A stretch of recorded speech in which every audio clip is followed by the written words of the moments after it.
Welcome, Alyce. How are you?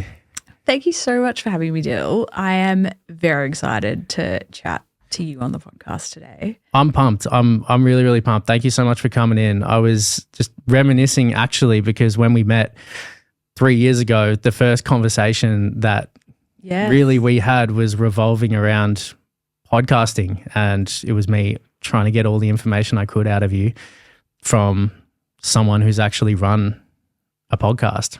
Yeah, and like I said to you the other day, like props to you because plenty of people ask for advice. They have chats about things, they have goals, but you actually took the advice, listened and ran with it.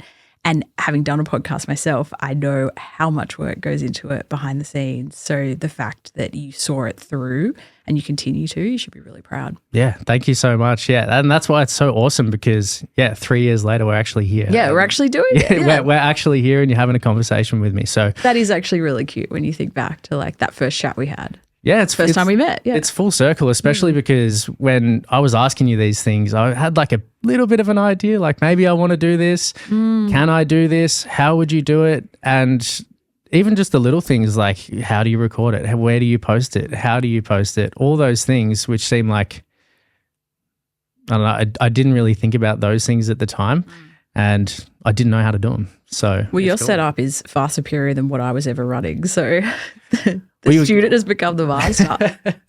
Well, you were getting it done. Well, that's true. Done is better than perfect. 100%. You had quite a lot of episodes, yeah?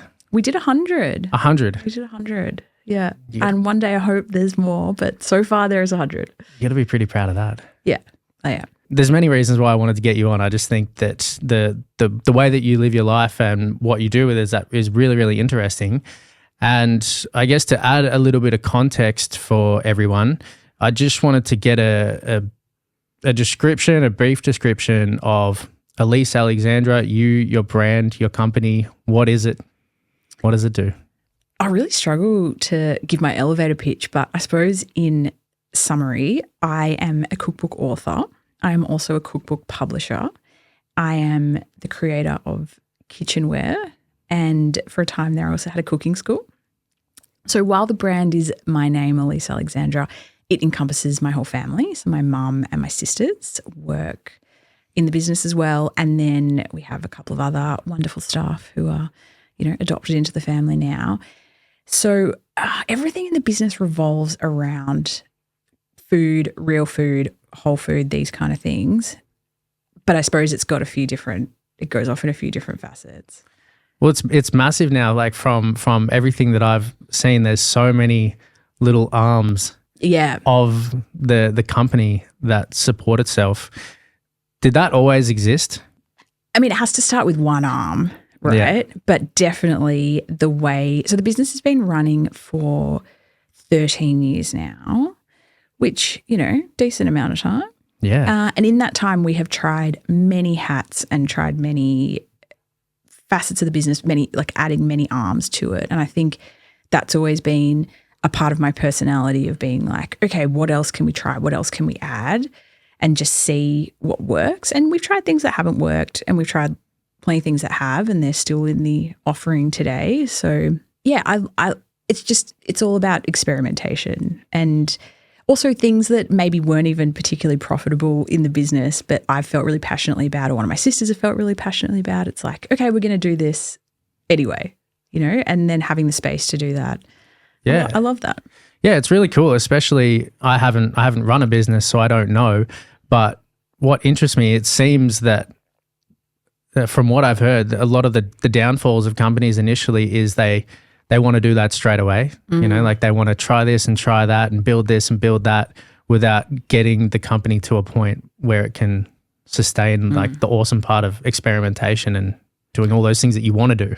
Yeah, I think that's a really key point is you need to get your foundation really solid. So when you go out on these little branches, if they don't work, if the branch snaps, it's not going to ruin the business. Yeah. So you've got your foundation. And for me, that started with the cookbooks. And I think no matter what I do in my career forevermore, I will be known as a cookbook author, and that's where it all started. So protecting that foundation, but then doing things like my flavored salts I've been really excited about. And it's the tiniest arm. Hopefully one day it's a big arm, But having that, having the main foundation means no matter what little things I try, if they all go to shit, my staff are still going to get paid, and that's what's important. Take me back, because I love a good come up story. Yeah. It's always so interesting to hear how, whether it's companies or some other endeavor, how people go from 0 to 1 or get lift off, get something off the ground. How did it happen for you? What was the beginning of Alyce Alexandra? Okay, so this goes back to when I was 15. So we'll go back 21 years. So my mum bought this kitchen appliance. It was a Thermomix. No one had one. No one knew what they were. I was 15 and I actually really loved cooking. I was really into cooking, probably not to the extent that one would have said, oh, Alyce is going to become a cookbook author. But, for a 15-year-old, I was pretty keen on it. Anyway, the appliance was great, but I kept saying to Mum, where's the cookbooks? Like, how do we use this thing if we don't have instructions? Because you can't just take your Jamie Oliver cookbook and start cooking it in your Thermomix. It doesn't work like that. So I wanted the instructions and they just weren't there, the resources. And this went on for years and I kept saying, people have spent a couple of $1,000s on this machine. They want to be able to use it. They want a beautiful cookbook. And I loved Donna Hay. At the time, she was doing Marie Claire. And I had all the Marie Claire cookbooks and I was just obsessed. And I wanted that for my Thermomix. So one day I said to Mum, I could still remember where I was sitting when I said this, like literally the exact moment. I said, well, why can't we do it? And that's the optimism of a 21-year-old. And I love that. 100%. Like harness that, why can't I? And my sister Lauren, so I've got two sisters, my middle sister Lauren, she was doing graphic design at school and was really into photography and is very artistic, has a very keen eye for detail. And I said to her, if I write a cookbook, will you do the design and the photography? And, she's 16, so she's like, why not? Let's write a cookbook. So we decided we were going to do it and we had no expectations. There was no metric of success here. It was just like, let's do it. If something comes of it, that's amazing. And if nothing comes of it, we learn something. And I think going into that was really the key to our success, because this wasn't going to feed our families. This was, you know what I mean? We didn't need to make money off this. We were just let's have a go. So we did. And I remember my friends at the time being like, you're going to write a cookbook. That's the craziest thing. I don't think anyone actually thought I was going to pull this off. But I didn't care, because I deeply knew that even if I sucked and even if this failed, it would be worth the learning, or I'd have fun doing it. So that was all I was in it for. And, it was a fun project with Lauren and Mum was involved, and we would do photo shoots at the family kitchen bench and we'd be out in the garden trying to make something look like it was like a picnic, and it was just the three of us trying to do something. And so anyway, we worked on it for a couple of years and we put this book together and we got to the point that we were ready to print it. A couple of years, yeah. It probably took us 2 years. And we finished it. It had 100 recipes. That's what I wanted. And, I wanted it to look like a Marie Claire. It definitely didn't. But I think for a starting offer, it was pretty good. And then we needed to get it printed. Now, where do you get a book printed? I had no idea. So we went to the bookshelf and we found cookbooks that were beautiful. And in the back of books, it always says where you get it printed. Yeah. So we'd read that and then I was like, okay, so you get on Google and you're like, blah, blah, blah, printing in China, and then contact them. And I think there was a part of them that was not expecting this 21-year-old to be printing a book. But again, my money's as good as anyone. So we got a quote and we sent the file off and we got the book printed. Wild. Now, we got 2,000 printed, which actually is wild. Yeah. And that's big for a passion project. Yeah. Yeah. And we had to fund this, and full disclosure, our dad lent us the money to pay for this print run, but that was the only financial investment we had made this whole time, because it was our time really that was the expense at this point. So we got it printed and then the 2,000 got delivered, and they got delivered to Dad's garage. And it was this real moment of 2000 is a number. What does 2000 cookbooks look like? Yeah. You don't know. I didn't know either. And then they get delivered and there's like boxes as high as me. And it's like, okay, shit, I have to actually sell them. But I wasn't even scared. I don't know. I didn't, like I said, there was nothing was riding on it. Like I didn't even have ego riding on it because, I don't know, I just backed myself and that was the end of it. Like I didn't think. It sounds so simple. It does sound simple. The beauty of doing something, I don't know if it's just being young or your specific temperament I think mixed with it. There's a few things going on here. We've got the youth. We've got my specific temperament. But the other part of the story that I haven't mentioned yet is I was at uni doing a commerce law degree and I really wanted to be a lawyer. And I would have been very, very, very happy being a lawyer for the rest of my life. So I think because I had a career plan, I had a way to make money planned, that's why this was so low investment and I could just be creative and take risks because I didn't have that much riding on it. If you had said to me at 20, this is going to be your career, this is going to be how you earn your money, this is going to be how your family earns their money, this is going to define you, that would have been so overwhelming. It's a lot of pressure. It's a lot of pressure. Yeah. But coming into it being like, this is a project I'm going to do while I'm at uni. If I make some money, great. If I don't, that's cool too. Like hopefully someone reads this book and loves it. And that to me would have been reward enough. So if I had advice to give to someone in a similar situation is like, don't put everything on it. Like have it be a side hustle. That's so interesting that you say that because I've thought about these sort of different avenues quite a lot. You know, you listen to different business owners or speakers, whoever, and, you know, there's one side, which is the idea which you're talking about, which is kind of giving yourself enough freedom and enough space and relieving yourself of pressure to be creative without some sort of massive time crunch.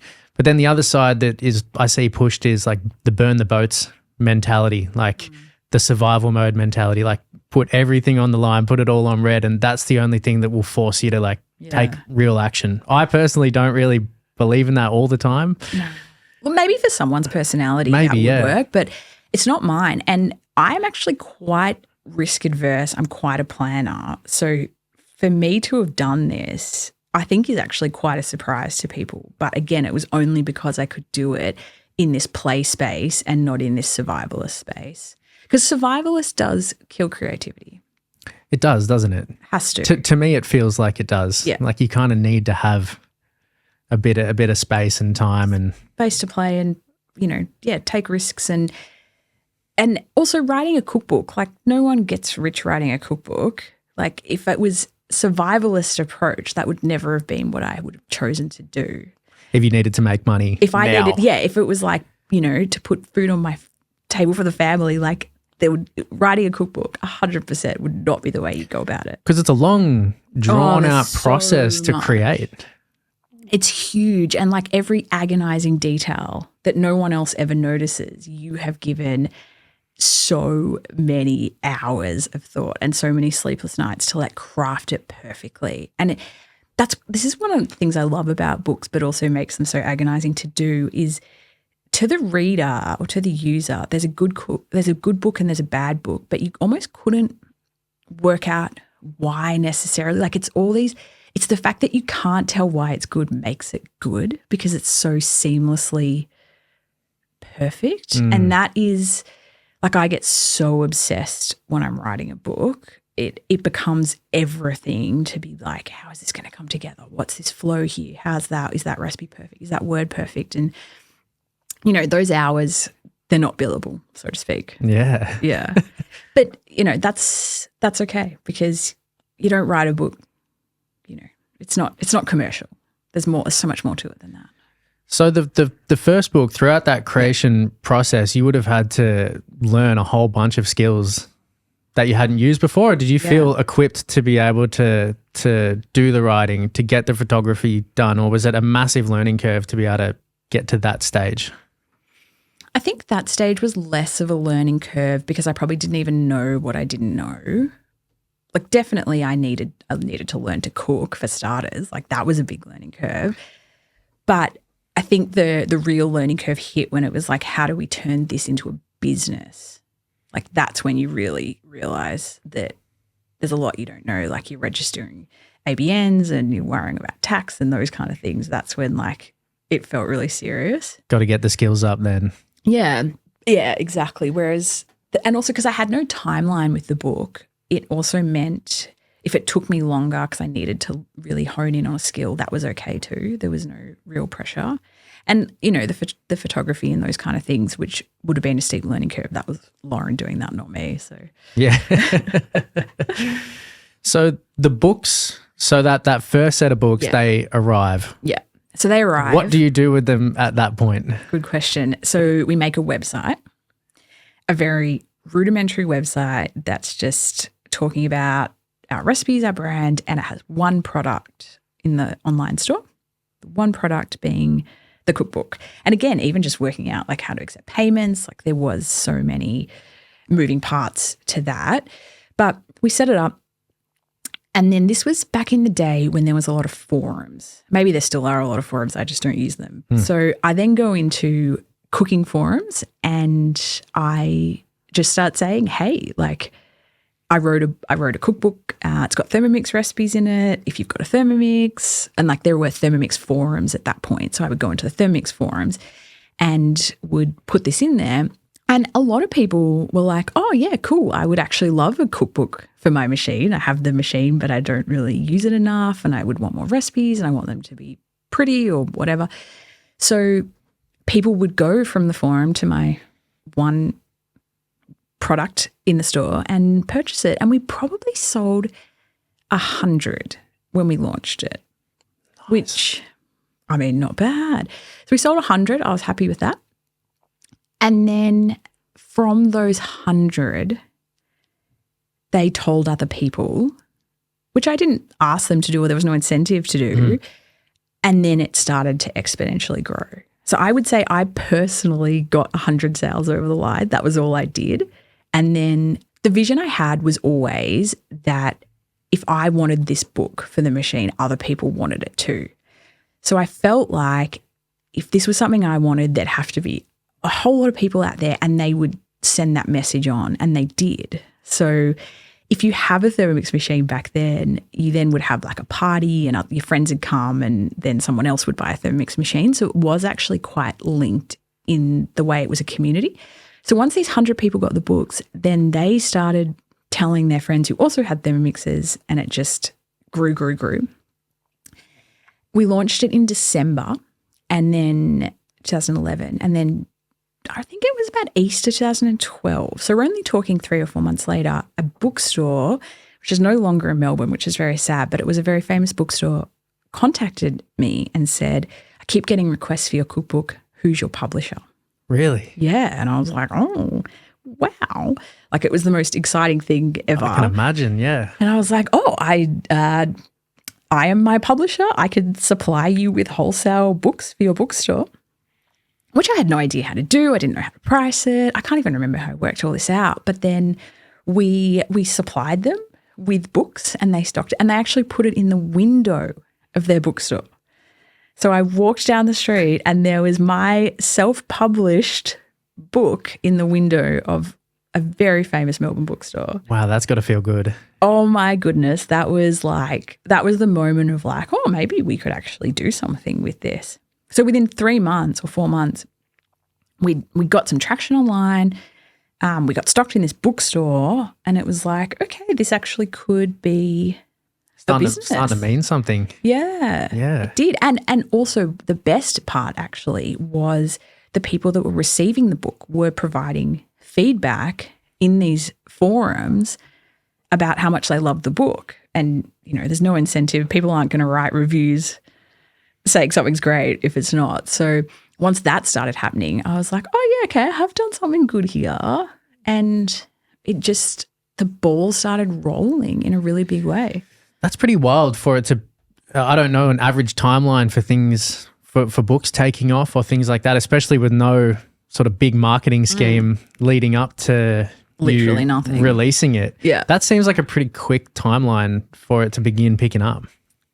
I think it was, but I think what I had first mover advantage. Yeah. So in this space, there was the company that sold the Thermomix machines and there was no one else because it was so micro. No book publisher would have had any interest in writing a cookbook for this machine because there was hardly any of them out there. And anyone with a presence, again, wouldn't be like, I'm going to write a cookbook for a machine that might only have, I don't know, like I'm making this up, but like 10,000 units in Australia.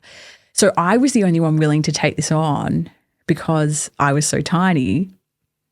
But then I got the first mover advantage. I was the only one doing this. So if someone did what I did now, if I did what I did now, I don't think you'd get legs with it. You don't think it'd be the same? Oh, no. Because the market's so flooded now. There's so many, cookbooks. It's become such a big machine and blah, blah, blah. But back then it was like people felt like they'd discovered this nugget of gold because there was nothing. It was a desert. And then I produced like the mirage, of like, oh, it's a cookbook that has recipes that I want to eat. It's like, I guess, all good ideas. When you hear the story in hindsight, it's like, oh, that makes so much sense. Yeah. Perfect sense that it's so simple, that the opening is right there and then you did it. But it seems that it's never that simple at that point in time. Like nobody else decided to do it for some reason. But that is 100% the key to my success, was seeing the niche, seeing the opportunity and taking it. And if someone came along now, and like I said, if someone came along now, wrote a cookbook who had zero experience cooking, zero social media following, zero experience in publishing, and zero connections, I do not think that person would succeed. I don't think I would succeed doing that now. It sounds almost impossible. Yeah, you need some sort of presence or something going on, right? It was just like today you need the social media presence, but I could see the opportunity that no one else could, and I could see that people would be excited by this once it was presented to them, and that was exactly what happened. It's pretty cool that the way that you thought about it, like the simple idea of, hey, well, I think this is a good idea and I think that it's something that people would need. So obviously other people are going to think like that too. I feel like a lot of people would probably get that wrong. They feel like people need something and then it's not the case. So the fact that that lines up is really, really cool to hear. Yeah. Once you started getting that traction and it's starting to pick up a little bit, at what point did you have the idea of like, you want to capitalize on this or you want to continue trying to build it into something that it is today? When did that vision sort of first start happening? I think quite early on when we got in that bookshop and we got the momentum, I just thought, okay, well, let's just like ride the wave as long as the wave can be ridden. And if that had have been another 12 months, that would have been fine, because again, I still had my bigger picture of being a lawyer and I was still young and it didn't have to be anything still, but I just thought, well, hey, if people are interested, like I'll keep going. So we actually started writing a second book quite quickly. And it was just that thing of like, the opportunity's there, like I'll take it. But again, not having a lot of expectation, but definitely at this point I was thinking about it and kind of running it like a business so that it did shift. But I don't know at what point. Like it's not like I woke up one morning and was like, I've taken my hobby and I've turned it into my life's career. I don't know what day, what week, what month, maybe even what year that happened.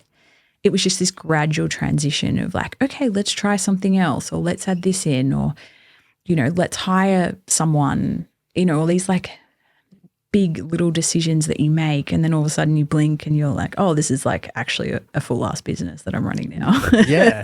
But I don't know when that happened. I love asking people this and I'm always so interested in that moment because in my conversations in person, in real life, more often than not, it sounds like that. It's like this slow, a good idea at the start, but not necessarily some giant grand vision of what it could become, but just kind of working on it each day and pushing it a little bit further. But then when I hear, speakers or other people, they're kind of giving this advice of like, oh, well, you need this grand vision initially. Like that's the thing that's going to get it off the ground of having having it all in place to like reverse engineer. But then, yeah, hearing you talk about it, not necessarily happening like that is interesting. It's cool. I think this might be an unpopular opinion, but I really did no planning in those first years, maybe even 5. Oh, look, maybe I never have. I don't know. I feel like people can spend so much time planning that they don't spend any time doing, and life never goes to plan. And whatever you plan in business, something always happens and it doesn't end up like that. And I'm not saying like, you know, I don't plan things like when I'm working on a new product and I'm working out, you know, how to price it and how much it's going to cost me. And, you know, of course there's like those kind of planning discussions. But I think in the bigger picture sometimes, especially when you're really small, just stop planning and start doing something. And then if it works, it works. If it doesn't, it doesn't. But you might have also spent that same amount of time planning it. And then, you know, you kind of don't know. Just so take action. Just do something. Yeah.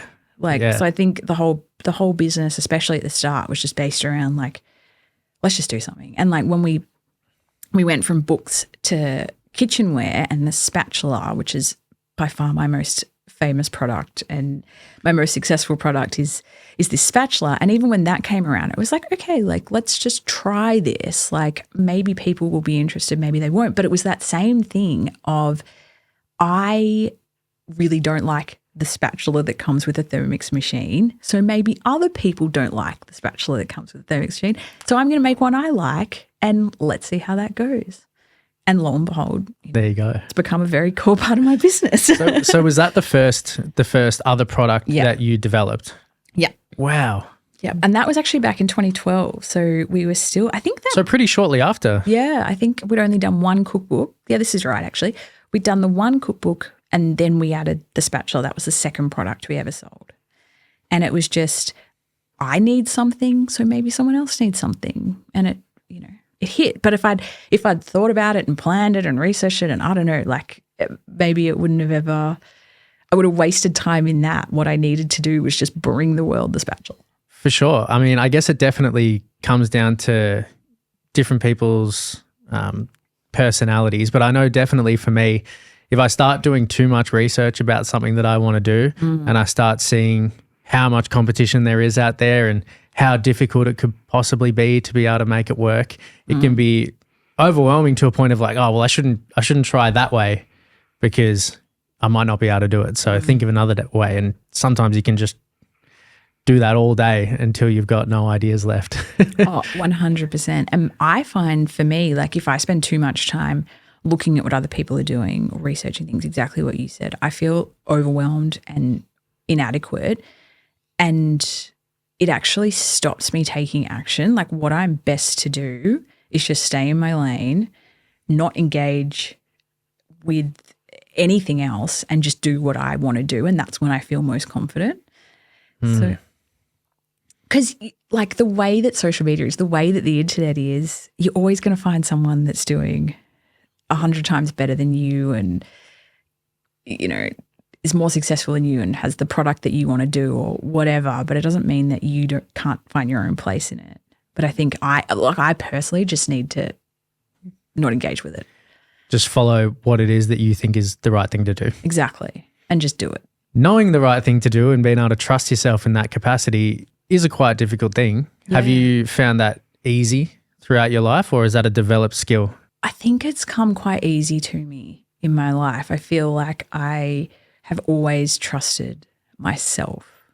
Like I will ruminate on things, like I will be thinking about something over and over and over again and playing it around in my head. But once like I've formulated how I think it should be done or how I want to do it, I feel really confident executing. And I think from a young age, I really understood that if I didn't back myself, no one else was going to back me. And not in that there weren't people backing me, but it's like you have to lead first.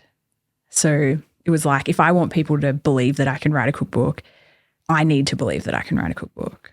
So I think it has come naturally to me in a way that maybe it doesn't to everyone. But yeah, well, when I hear that, that's quite a big idea. Like that's quite a big concept to grasp and to be able to wholeheartedly get behind without a lot of life experience as well. You know, normally I feel like people get to that point through dealing with a lot of problems and trying to overcome a lot of problems, that you work it out later on. Like finally you get to that point, like I have to back myself, otherwise this isn't going to work. Yeah. So having that from younger sounds great.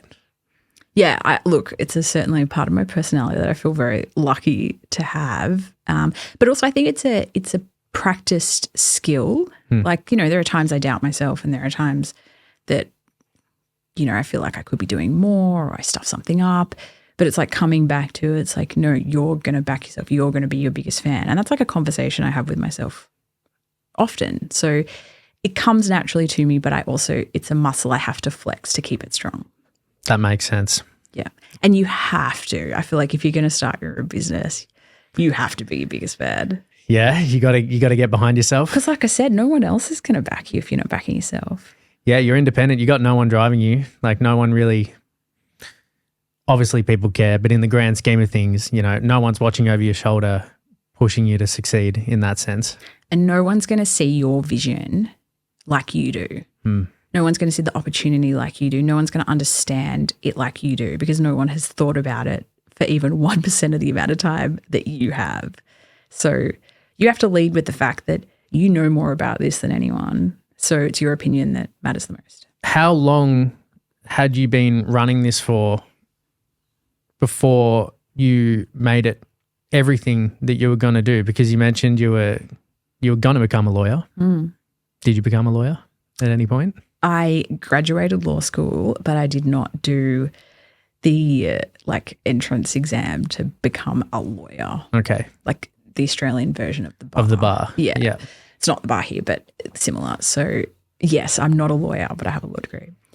It's a good question you ask, because I sometimes wonder this myself, because I started doing uni, you know, I was doing it full time when we started the business, and then as the business got more and more successful, or just more full, I started doing one subject less a semester, and then one subject less. So by the end, I was actually only doing one subject a semester. So it ended up taking me 10 years to get my law degree. Yeah, right. So I was doing this in the background. People, like all my friends had graduated. They were off being lawyers. Probably most people in my life didn't even know that I was actually still doing this one subject. And by that point, it was pretty painful, because I think my head was out of the game. But by the time I graduated then, I think it was very clear that I wasn't going to be a lawyer right then. But probably a part of me was still like, well, if this cookbook thing doesn't go to plan, I'll come back to the lawyer thing.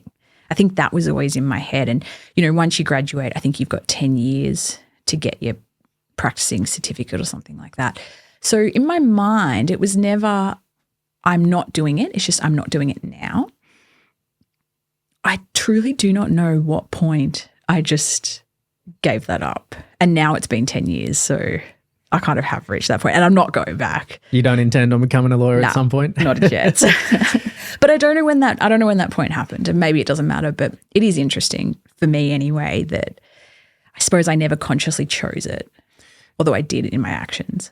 Did the skills that you were learning throughout your law degree, did they aid you in all the things that you had to do when it came to running a business? I think the law degree really teaches you how to organize information and work on a big project, like writing a big essay that requires a lot of research, a lot of inputs being pulled together, having to do a lot of critical thinking on a topic. I think that has been really helpful in running a business and just in life generally. I don't think the legal topics per se I use in my business, but definitely how I write, how I think about things, that went a long way. So I would never for 1 minute think my law degree and my commerce degree was a waste or anything like that. I'm so glad I did it for many reasons. One, just it being the backup that enabled me to kind of have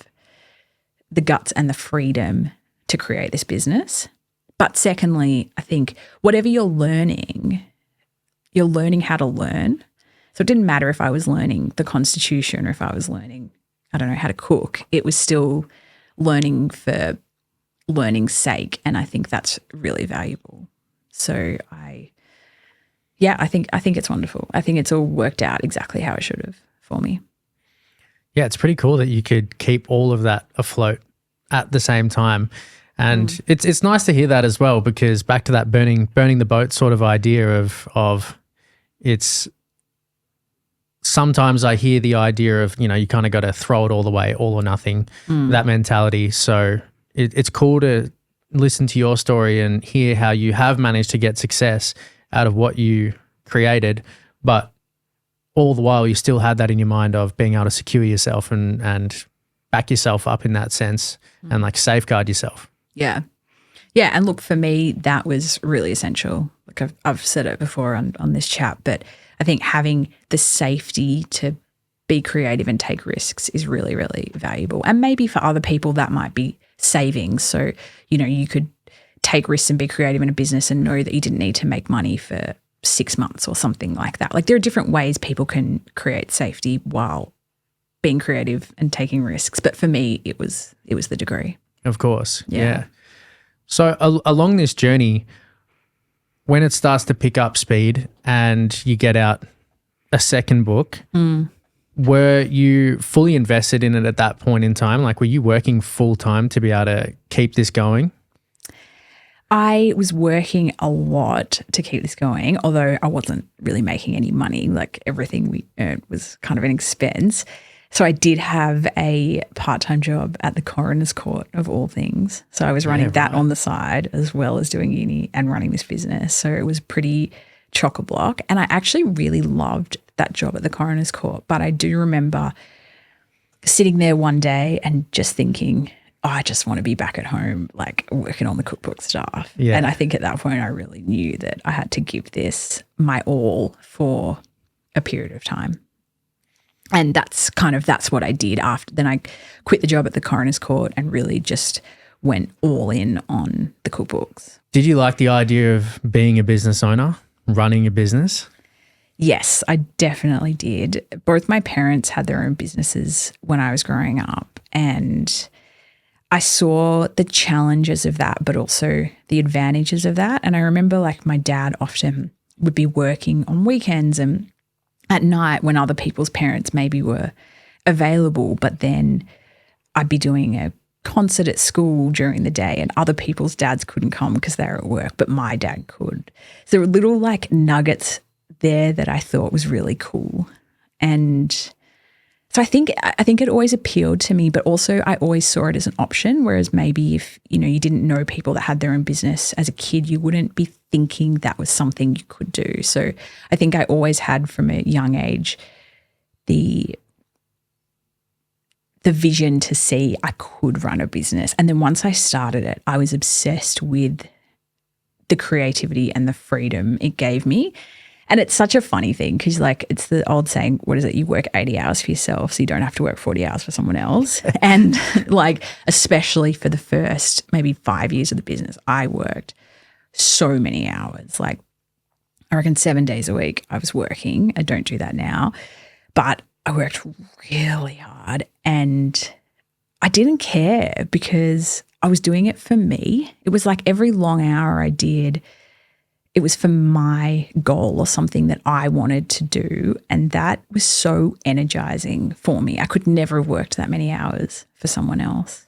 Yeah, being able to reinvest your energy just back into the kitty, so to speak, back into yourself. It doesn't feel as much, well, it sounds like it doesn't feel like it's dissipating. Yeah. And obviously when you're working somewhere, you're getting money in return and you're providing value and there's many things, but it's got a bit of a different feel. Yeah, it does. And also having the flexibility to occasionally, if I needed to, take a morning off because, a friend needed me or a family member needed me or I wasn't feeling well or something. And I know that people who are employed can do that, but I really loved not having to answer to someone. Yeah. And fair. And I think now being self-employed for as many years as I have, I would really struggle going backwards. Yeah. So, there's advantages, but then on the flip side, there's been times where I've been laying awake at night not being able to sleep because I know I have staff to pay and not enough money in the bank account, and that level of stress I don't wish upon anyone because it's horrible. So it cuts both ways. Like there's good and there's bad, but I'm very clear that I am happy with taking these payoffs for the... It's a good trade in your opinion? For me it is, yeah. Because I've heard a lot of people say that that's one of the reasons why they want to get into business. You know, they want the freedom, they want to be able to call their own shots, they want the independent life, but then dealing with the stark reality of the responsibilities that come with that and the consequences that come with that. Like you don't really have as much of a parachute to save you if you make a mistake or you start slacking. I think, and also you have to work so hard to get to the point that you've got that flexibility and that freedom. So I think a lot of people are going to drop out before they reach that point. And I think the thing that is really hard, and you need a certain personality type to cope with this, is that when the shit is hitting the fan, there is no one for me to turn to. Like you can't just go to your boss and be like, I've got this issue. There is actually no one. And sure, there's like friends and family who will counsel you on this, but they don't really know what's going on in the way that you do, and they don't really necessarily have the answers either. It's like you are out there on your own and you have to work it out. Yeah, you've got to repeatedly just turn back to yourself and try and fix it, right? And sort it out and fumble and fail and have nowhere to turn. And that I think is a very, very scary thing. And it does require a lot of energy to pull it out and be like, I'm going to keep going right now. So, yeah, it's interesting when you say that because I've definitely had times in my life, not with business, but with other jobs that I haven't been so passionate about. I was working in sales and marketing industry for a couple years, and you know, I was looking at the golden ticket, and I was in my mind when I started, I was like, right, well, I'm going to get the things that I want. I'm going to get the paycheck that I want, but I don't really love this job enough, so I need to get it quick. You know, like I need to get this done now, and I was holding my breath to get to that moment of well, I can kick back now. I've got the money flowing in. But I worked out really quick that I didn't have, because I wasn't really into it, I didn't have the energy to be able to drive it for long enough to get to that point. yeah. You know, which was, I'd never realized that before until that moment of like, oh, well, you really got to love what you're doing, so to speak, to be able to get far enough to really get that return. Yeah, it's a really good point.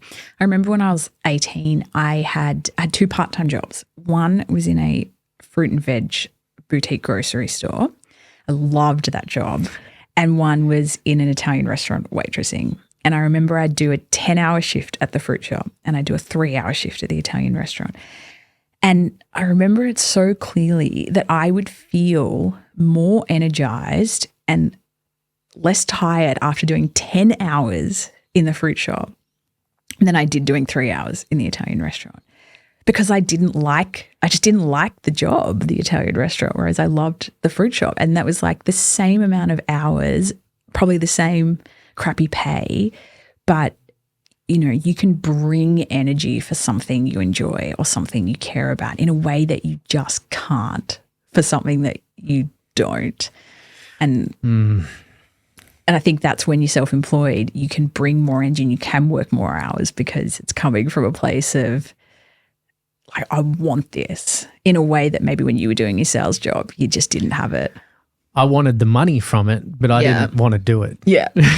Yeah. Which is wildly different. Yeah. Wildly different. And you see it like when people go to the gym and like they're, you know, pulling out all these long hours at the gym, and I'm like, oh my God, that sounds awful. But it's like, I don't want it like they want it. Or like if you see me when I'm in the garden doing my gardening, like I would go like an absolute machine because I care about it. Whereas I could never go like a machine in a gym because I don't care, I don't want it. It's like everyone has their thing, and if you can find your thing, you can really pull energy from places that you didn't know you had. Yeah, would you consider cooking a massive passion for you? Like, was it a massive passion when you began it? It was a passion of mine, but it probably wasn't the ultimate passion. Like I said, it was never, oh, Alyce is 100% going to write a cookbook. Of course she is. It didn't have that level of passion to it. I think what I actually care more about than cooking is I care what food represents. So cooking is the vessel for me to pull in a lot of values that I care about, but I don't actually love cooking. So to me, I don't get excited about chopping up veggies and stirring on the stove. That I don't find that particularly fun. But what I really care about is knowing where my produce has come from, whether it be like I've grown it or I've bought it from a farmer's market or it's organic and it's seasonal, choosing the produce and giving the thought to that, and then preparing it in a way that's going to nourish my body and nourish those who I'm going to be feeding with it. That I really care about. And so the cooking brings together the bigger picture. So it's the bigger picture I'm passionate about, which is food generally, but how it's cooked, you know, I could almost take it or leave it, but it needs to be cooked at home to embody what I care about. Is that something that you realized from early on, or did you discover this throughout the process of doing it? 100% discovered it during the process. I would have said when I started that I loved cooking, and I did love cooking. I do love cooking, like don't get me wrong, but it's not about the cooking. But I probably wouldn't have said that at the start, just because, you know, the older you get, the more you kind of know yourself, and the more I've been doing this business. And when I'm writing my newsletters and I'm writing about food, it's like what really lights you up. And it's not about how to cut your carrot. It's about why you should cut your carrot. You know, like why it's worth cooking in a world that makes it so easy to eat fast food or eat takeaway or have like big corporations prepare your food for you. So that's what lights me up, is inspiring people to cook, not the actual cooking. You're speaking my language. I like it. Because, you know, there's so many people that can teach you to cook, right? Like there's more cookbooks out there than, you know, you've had hot breakfast. Like there's so much cooking, but it's like really inspiring people to take the time to do it is where I think people need help. Yeah. Because it's a really big problem, and I've personally struggled with it as well. As soon as life gets a little bit busy and you have to start prioritizing the way that you do things, especially if maybe you live alone or you're the only person cooking, it can fall by the wayside easily, and you can begin eating out 24/7, eating out for all meals. And yeah, it starts that cycle of not knowing what you're getting, not knowing where you're getting it from, spending way too much, and for what? Eating often a subpar product that isn't feeding you and nourishing you in a real way. Everyone's losing. You know, like the farmer's losing, the globe's losing, your health is losing, your wallet's losing. And you know, the other thing, this is a story I do tell sometimes at work. I remember when I was younger and we would get takeaway for dinner. This was usually at Dad's house. Mum would never get takeaway for dinner. Mum, if you're listening, don't worry. I know it wasn't you.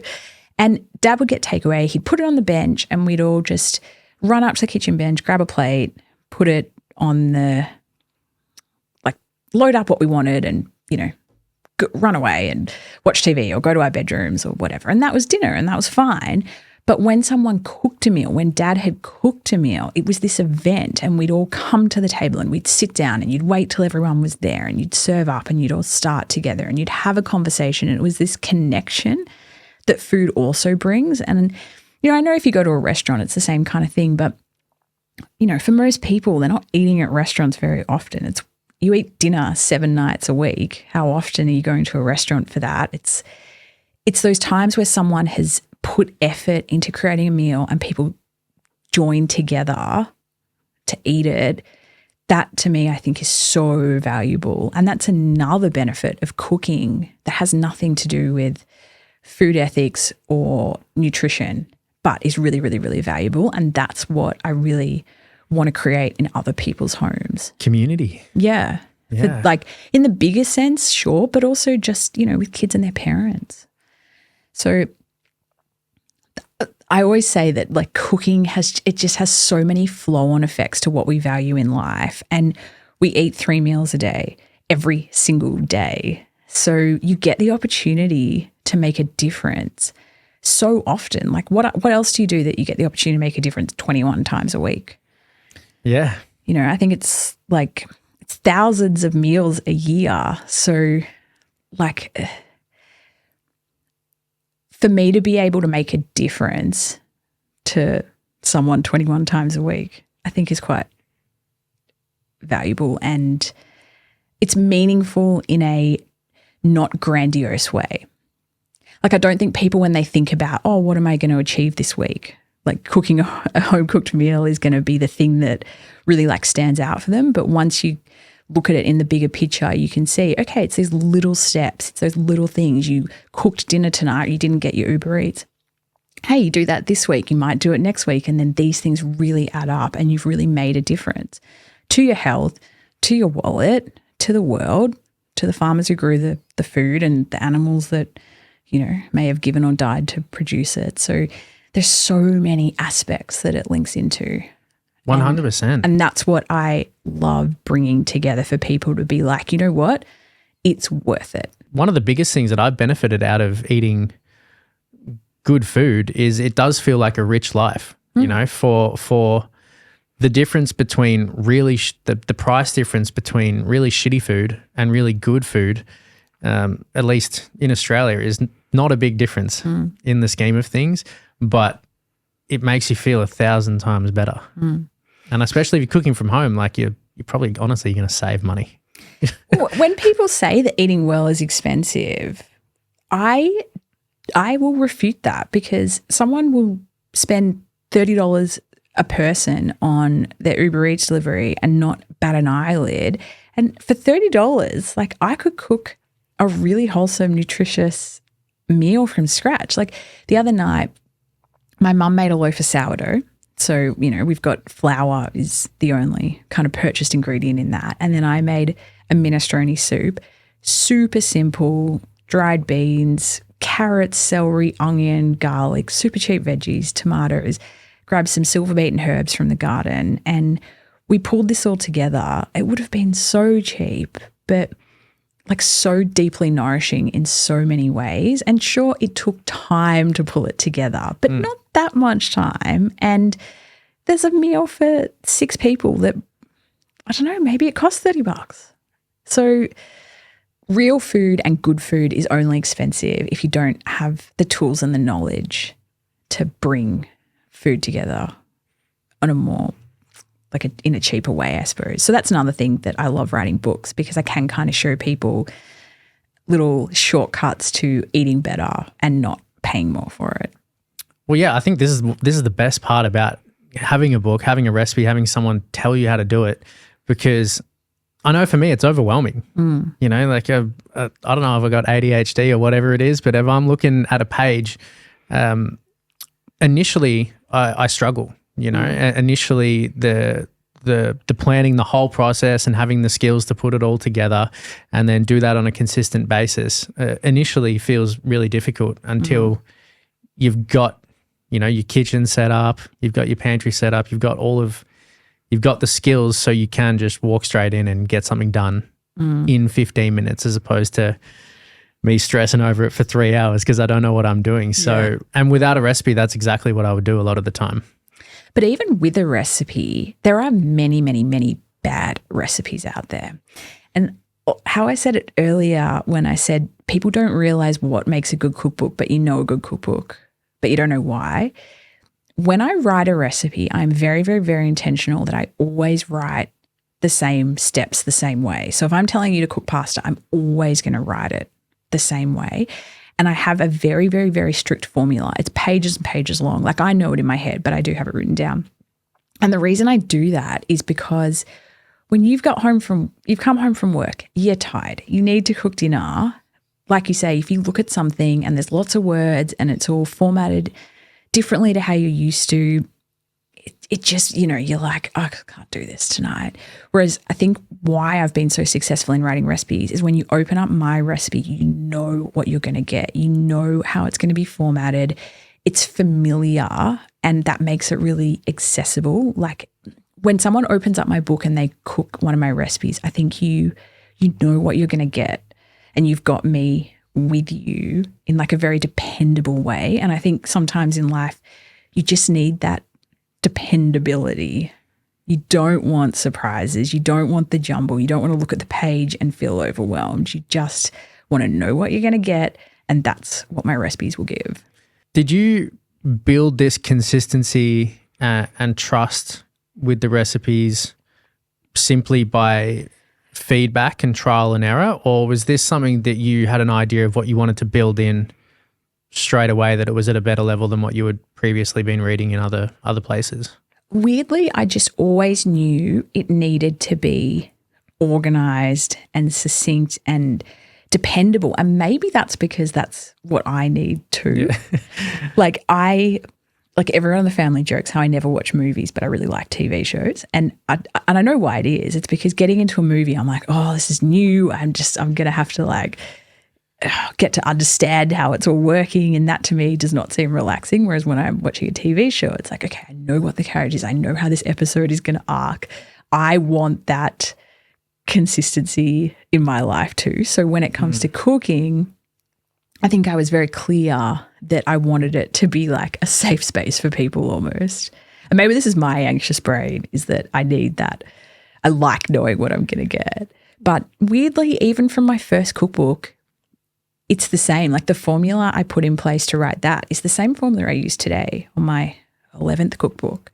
So, look, that's probably the other key to my success, not just being first to market. Nailing it the first time. Yeah. Well, having something that I felt like I needed with recipes. I wanted consistency. I wanted people to, open up a recipe and kind of know what they were going to get and feel safe to cook it with me. That's what I wanted in my cookbooks. So I figured that's what other people want too. And clearly that's true. For sure. And you made me think, because there's some things that I love the creative aspect, and there's some things that I really love the learning part and using my brain for it. And there's other things where I want it to be more of like a therapeutic experience. And cooking for me, I love it when I know what I'm doing, but the learning aspect of it, I struggle with it more, because I love cooking and thinking about my life and thinking about other things and listening to music and having the rest of my life and thoughts lay on top of it. But initially, and especially I guess with a shit recipe, it's you don't get to that point. It's confusing all the time. Yeah. No, that makes total sense to me, that kind of zen of when you know what you're doing in the kitchen. And yeah, I'm the same. I'll put music on and love kind of making it an event of it, but you have to have a level of confidence. One thing I love doing is encouraging people to try a new recipe, because the hurdle is big. But once you've made it and you've succeeded because you've used a good recipe, then you will add that into your repertoire. But I really appreciate the first time you try it. It does seem really overwhelming. So I like to, kind of encourage people, yes, make your regular recipes on rotation, but then maybe this one you could add in and you could try it. And then once you have, you can keep kind of growing and expanding on it. Spice your life up a bit. Exactly. For sure. Yeah.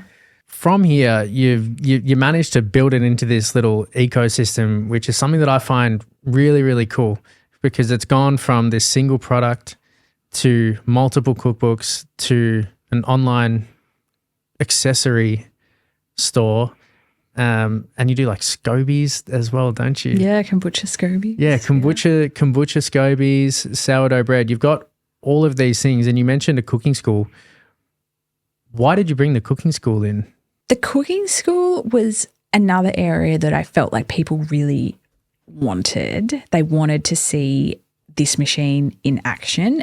When you see people cooking, when you're growing up, you watch cooking shows on TV, you kind of have a familiarity about cooking. But when you're using a new appliance, you didn't have that familiarity. So I really felt like with the cooking school, we could add a lot of value to people above and beyond what we could write on a page.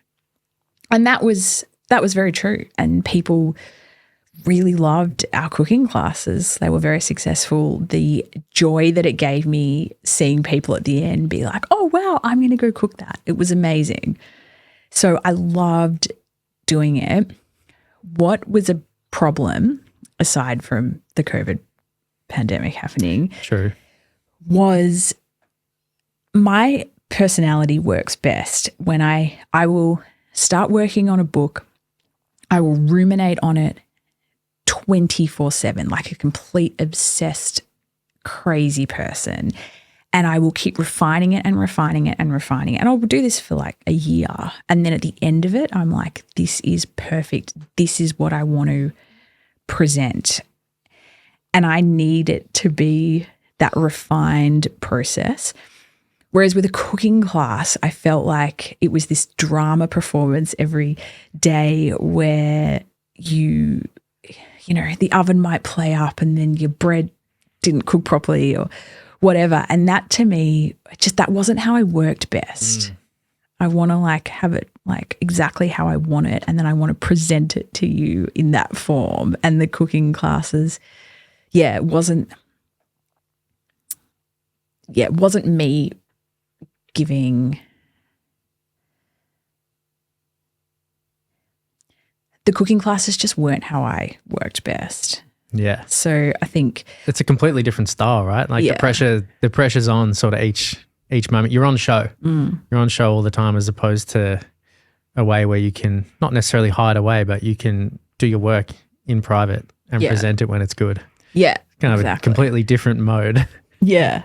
And I tell you, I really do miss the joy of seeing someone's face when they're like, that was great. Like, I loved that. And the energy that the customers brought to the class, like, it was so wonderful. But, you know, you can't do it all. And I feel sad about not doing cooking classes anymore, but I also think I can bring so much more to the world by having, you know, time and space. And like, that's the thing with having your own business is you can do everything. Sorry, you can do anything, but you can't do everything. So I think sometimes you got to pick and choose what you do spend your energy on. Still got to prioritize. Yeah, exactly. And that to me is hard. Like, I'm very much a yes person. But my sisters will often say, is that the best use of your time, Alyce? And like, you know, more often than not, it's probably not. When it comes to time management, from the creative aspect to the actual runnings of the business, how, if you could speak to it, what sort of percentage do you think that you would have to split between the creative aspect, the development, the logistics, the marketing? How does your time get split between those things? There was a moment a few years ago when I really realized I'm a cookbook author who almost never cooks and never writes, because I was spending so much time and energy in just business, like boring stuff like managing the insurance or dealing with the tax or dealing with website glitches, that I wasn't actually doing a lot of the things that I'm good at, but also what you would think that I would spend my time doing. I think these days I've got it back to more of a balance where I do a decent amount of creative stuff, but then I do a decent amount of kind of business admin stuff. And I would say where I'm at now with it would be the happy medium. But at the end of the day, if you looked at everything I do, probably most of it is sales. And I would never consider myself someone that's like a salesperson. If you told me to like cold call someone and do like some of the jobs you used to, I would no, a flat no. It's pretty rough. Yeah, I would be awful at it. But I think when you look at the writing I do or the social media posts or the newsletters, or it's all kind of sales, right? But it doesn't feel like sales to me because I so deeply believe it. When you're living and breathing your brand, you can just sell it without selling it. And that is such a freeing way to work. Because I don't have to convince anyone of anything. And even now, if people like criticize my work or criticize my products, which actually almost never happens, but the odd time it does, it doesn't faze me at all. It honestly, like, sometimes the staff will read out negative things people write on social media and I'm like, I don't care. Like, I truly believe this is good. I've got 99% of people giving me feedback. This is good. Why on earth would I listen to the 1%? For sure. And I don't but you have to get to that point, obviously. Does that sort of feedback, because once you started blowing up and gaining a larger audience, inevitably, even with like a wholesome brand like yours, you still get haters, I imagine. Oh, yeah. Like that's just the nature of being in the public. Yeah. Essentially. How do you deal with that when you're trying to build a brand and it's something that you're passionate about, something that you love and you obviously want to go well? Yeah. How do you deal with that sort of criticism? Having your name and your face be your brand is a blessing and a curse. Because when you're criticized, they're criticizing you. Like they're criticizing Alyce. They're not criticizing, the food company or whatever. So that is difficult. But the plus side of that is it's very easy to speak authentically within the brand, because if I am speaking authentically, then the brand is speaking authentically and we're good. So I find it quite easy to tell the brand story and to market and to connect with customers because it's me. Brilliant. Love that. But flip side is when you're criticized, they're also criticizing me. Your name's on the line. Exactly. Yeah. And it's my sister Ellen and I this is how we kind of started dealing with it. And I love this is we always said you're only criticized if you're doing something. So if you're this tiny business or you're like posting on social media but you don't have any followers, no one's going to criticize you because no one's paying attention. So it was almost like the more we got criticized, the more we were growing and the more it was like, oh, you're actually someone that people are bothering to troll you. So we flipped it on its head as almost like a positive. Bit of a Pavlovian response to it. Yeah. The more haters we have, the bigger a deal we are. Now, having said this, our brand gets beautiful comments from people literally every single day about how much they love our products, they love our cookbooks, stories of our recipes really, touching them, connecting their family, their kid who's a really fussy eater who, would never eat vegetables and now they do because of one of our recipes. Like we get so much positive feedback. So because of that to me will always balance out. If I had a huge amount of negativity and not the positive coming in, maybe I would have to reevaluate the angle that I was taking. I think it's a really good method because, it forces you to have skin in the game. If a lot of people get to hide behind a brand and be a faceless owner in a sense, and I think that can be troublesome sometimes because it takes away a lot of the accountability. Yeah, that's a good point because if we made a decision that was maybe, a bit questionable, a bit dicey, maybe let people down or something like that, there's no person that's going to bear the brunt of that, as you say. Like there's no accountability. Whereas every single decision my sisters and I make in this business, everything we do, I'm coming at it from the lens of this is reflecting personally on me. And that's a very high standard. Like I take myself very seriously. So that is a very good kind of litmus test of are we making good decisions, ethical decisions, right decisions in this business? Because if I'm willing to put my name and my face to it, then it must be okay. So I do think you're right that without a name and a face attached to it, there can be less accountability. So like I said, I would 100% do it all over again in having it be my name and my face. But there was a period where I wouldn't have said that. Yeah, I was going to ask, was that a considered approach when you first decided, let's call it this, let's put my face on this?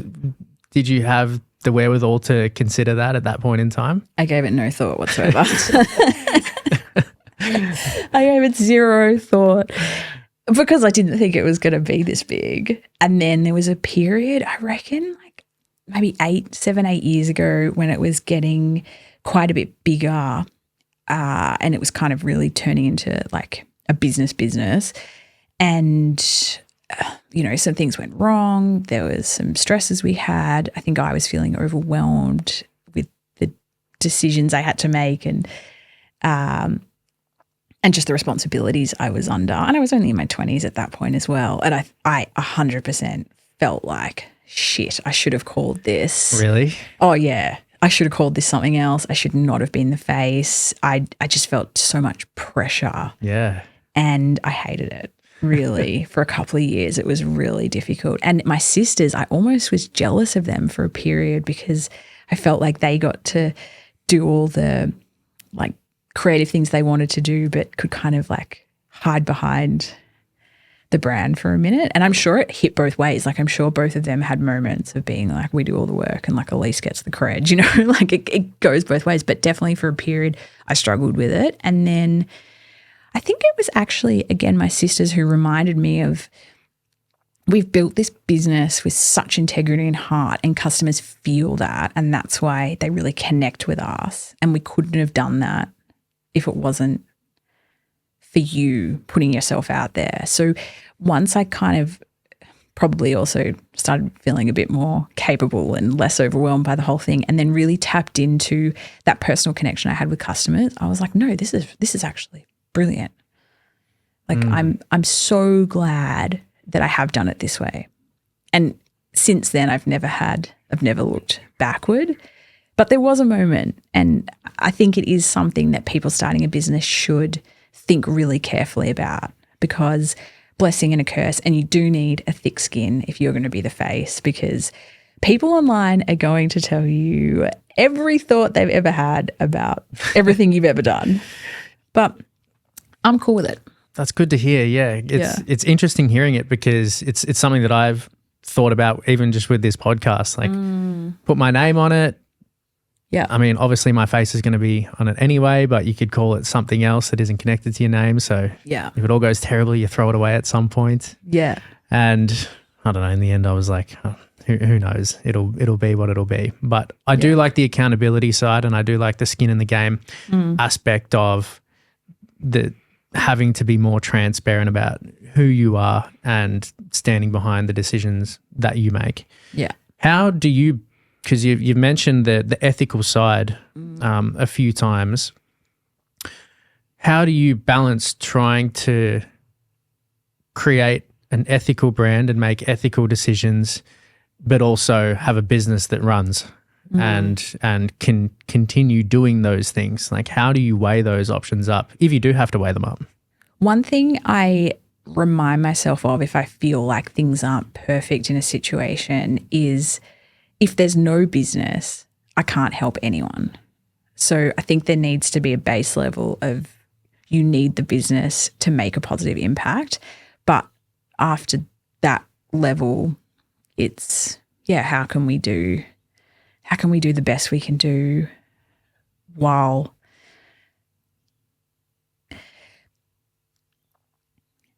I think if you did everything perfectly, you wouldn't have a business, because there'd be no money to make. So it's like you have to make some kind of balancing decisions to maintain a business. But within that, I feel if you can go to sleep at night and know that the overarching effect you've had on this world is a positive one, even if not every single decision is, no one's ever going to live their life making every single decision be ethically conflictedly free. Of course. If that makes sense. Yeah. But as long as overarchingly you know you're doing good, then I think that's where it comes in. And sure, there are hard ones. Like, I get my books printed in China. Would I prefer to print them in Australia and, support the local book printing economy, which frankly there really isn't one. But, stuff like that would, in an ideal world, that's how we do it. But do people want to pay $150 for a cookbook? No. So you just have to. Well, that's the reality, right? Like, and I've heard it with many companies where people either talking about pricing and weighing that up with the ethics, and in an ideal world as a consumer, you want to be consuming in all the right ways as well. But do you want to pay 3 times much to be able to have everything done in-house? Perfectly. In the end, it is the consumers that are going to create a massive impact on the way that we do things. Yeah. And if us as a consumer isn't willing to do that, I don't know how we can expect anyone else to do it at the same time. Exactly. And I think the thing I love about small business as well is there's no rule book that you have to follow. You can kind of do what you want to do. And I think when big business come at something, it's just the way they've always done things and they continue that way. Whereas like an example I'm thinking of for us was when we started making the spatulas and other kitchenware, we spent all this time looking at what packaging we were going to have. And this packaging discussion was such a big one of what should it be and how should it look? How much is it going to cost? All these kind of things. And then we kind of just said one day, well, why does it need to be in packaging? Because you've bought it online. You already have all the information you need on the website before you've purchased. Why do you need all this plastic or even cardboard that you're just going to have to dispose of? Like we're going to create packaging that's then we're going to give it to you and create a problem for you to then deal with. And we thought, well, maybe we just don't need packaging. And that has a negative side effect in that I think people like packaging. It looks pretty. You want to give something as a gift. It's nice when it's in a, fancy box, that kind of thing. But at the end of the day, is it that valuable? No. So we had this nude packaging approach, and most of our products, you get no packaging. And it's a bit rough, but I will stand by it that I'm going to cut down a tree. Even if I don't use plastic and I use cardboard, I'm going to cut down a tree. I'm going to make a pretty box. It's going to cost me money. That's then going to cost you money effectively as the customer. You're going to look at it for 30 seconds and then you're going to have to cut it open, manage it, recycle it, bin it, compost it, deal with it. Let's just cut it out. And seems like a good philosophy to me. We did it. Whereas I think a big company, it would never occur to them that they could just like stop packaging. Yeah, well, so many companies, everything's wrapped up like 10 times. Yeah. Every individual product. And because we do all our own dispatch and we have a really small team, like we can do it in a way that all your products are going to be lovingly handled and kept really clean without packaging. But obviously you take it to that, massive organization with a massive warehouse, they're not going to be able to have that kind of quality control on a small level. So these are things that I think we can make, good choices, ethical choices, by having it be a small business and having more control and more flexibility. This brings me into your sort of whole philosophy that we've just started touching on, and a really cool element which everyone can go check out online right now if they're listening to this or afterwards is the edible garden. Yes. I want to get into this because it is so cool. Please describe to me the edible garden you have going on.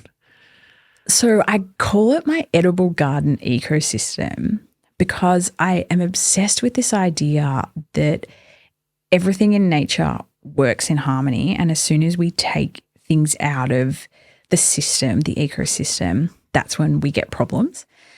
So I really wanted to grow my own food. And this was like in a very small scale way. I have scaled it up quite considerably over the years, but in a small scale way, I wanted to grow food. And then I thought, okay, so we grow food, we need a fertilizer to grow veggies. Everyone needs a fertilizer. Okay, well, one of the best fertilizers is chicken poo. Okay, so we need chickens to have the chicken poo to fertilize the veggies. And then when we're growing veggies, we're going to have this excess produce. We're going to have weeds. We're going to have parts of the plant that humans don't eat. Okay, well, the chickens will eat those. Okay, so that deals with that level of waste. And then we have the pollination. Okay, we need bees to pollinate that. And it's just this whole cycle of things that work together in harmony. And when you do that, I don't need as many pesticides because I've got chickens eating the slugs. So it grew and it grew. And now there's a goat and a pony. So blackberries are a really big problem where I am, and that's something that takes up space in the garden that I could be using to grow food. Okay, what do people do with blackberries? They poison them. I don't want to poison them. I have a goat. He eats the blackberries and then he poos, and I use his poo to grow more veggies. So the system keeps getting bigger, but the system works as a system, and I love that. It's a doomsday prepper's dream looking at this garden. It really is, but it's because it is a prepper's garden because I want to rely on the least inputs as possible. So I do buy chicken feed and I do buy straw, but that's kind of the only two inputs. I try and keep it as much closed loop as possible. I mean, you could say from a prepper perspective, but also just from it makes sense. Yeah. And you look at how agriculture is done. You look at how horticulture is done today, how food is grown. One farm will grow all the potatoes or all the corn, and it'll be, acres and acres and acres of growing the one thing. But when you're growing things at home yourself, you grow corn in one spot, and then all the nutrients required to grow corn is used from that soil. So then next year you won't grow corn in that spot.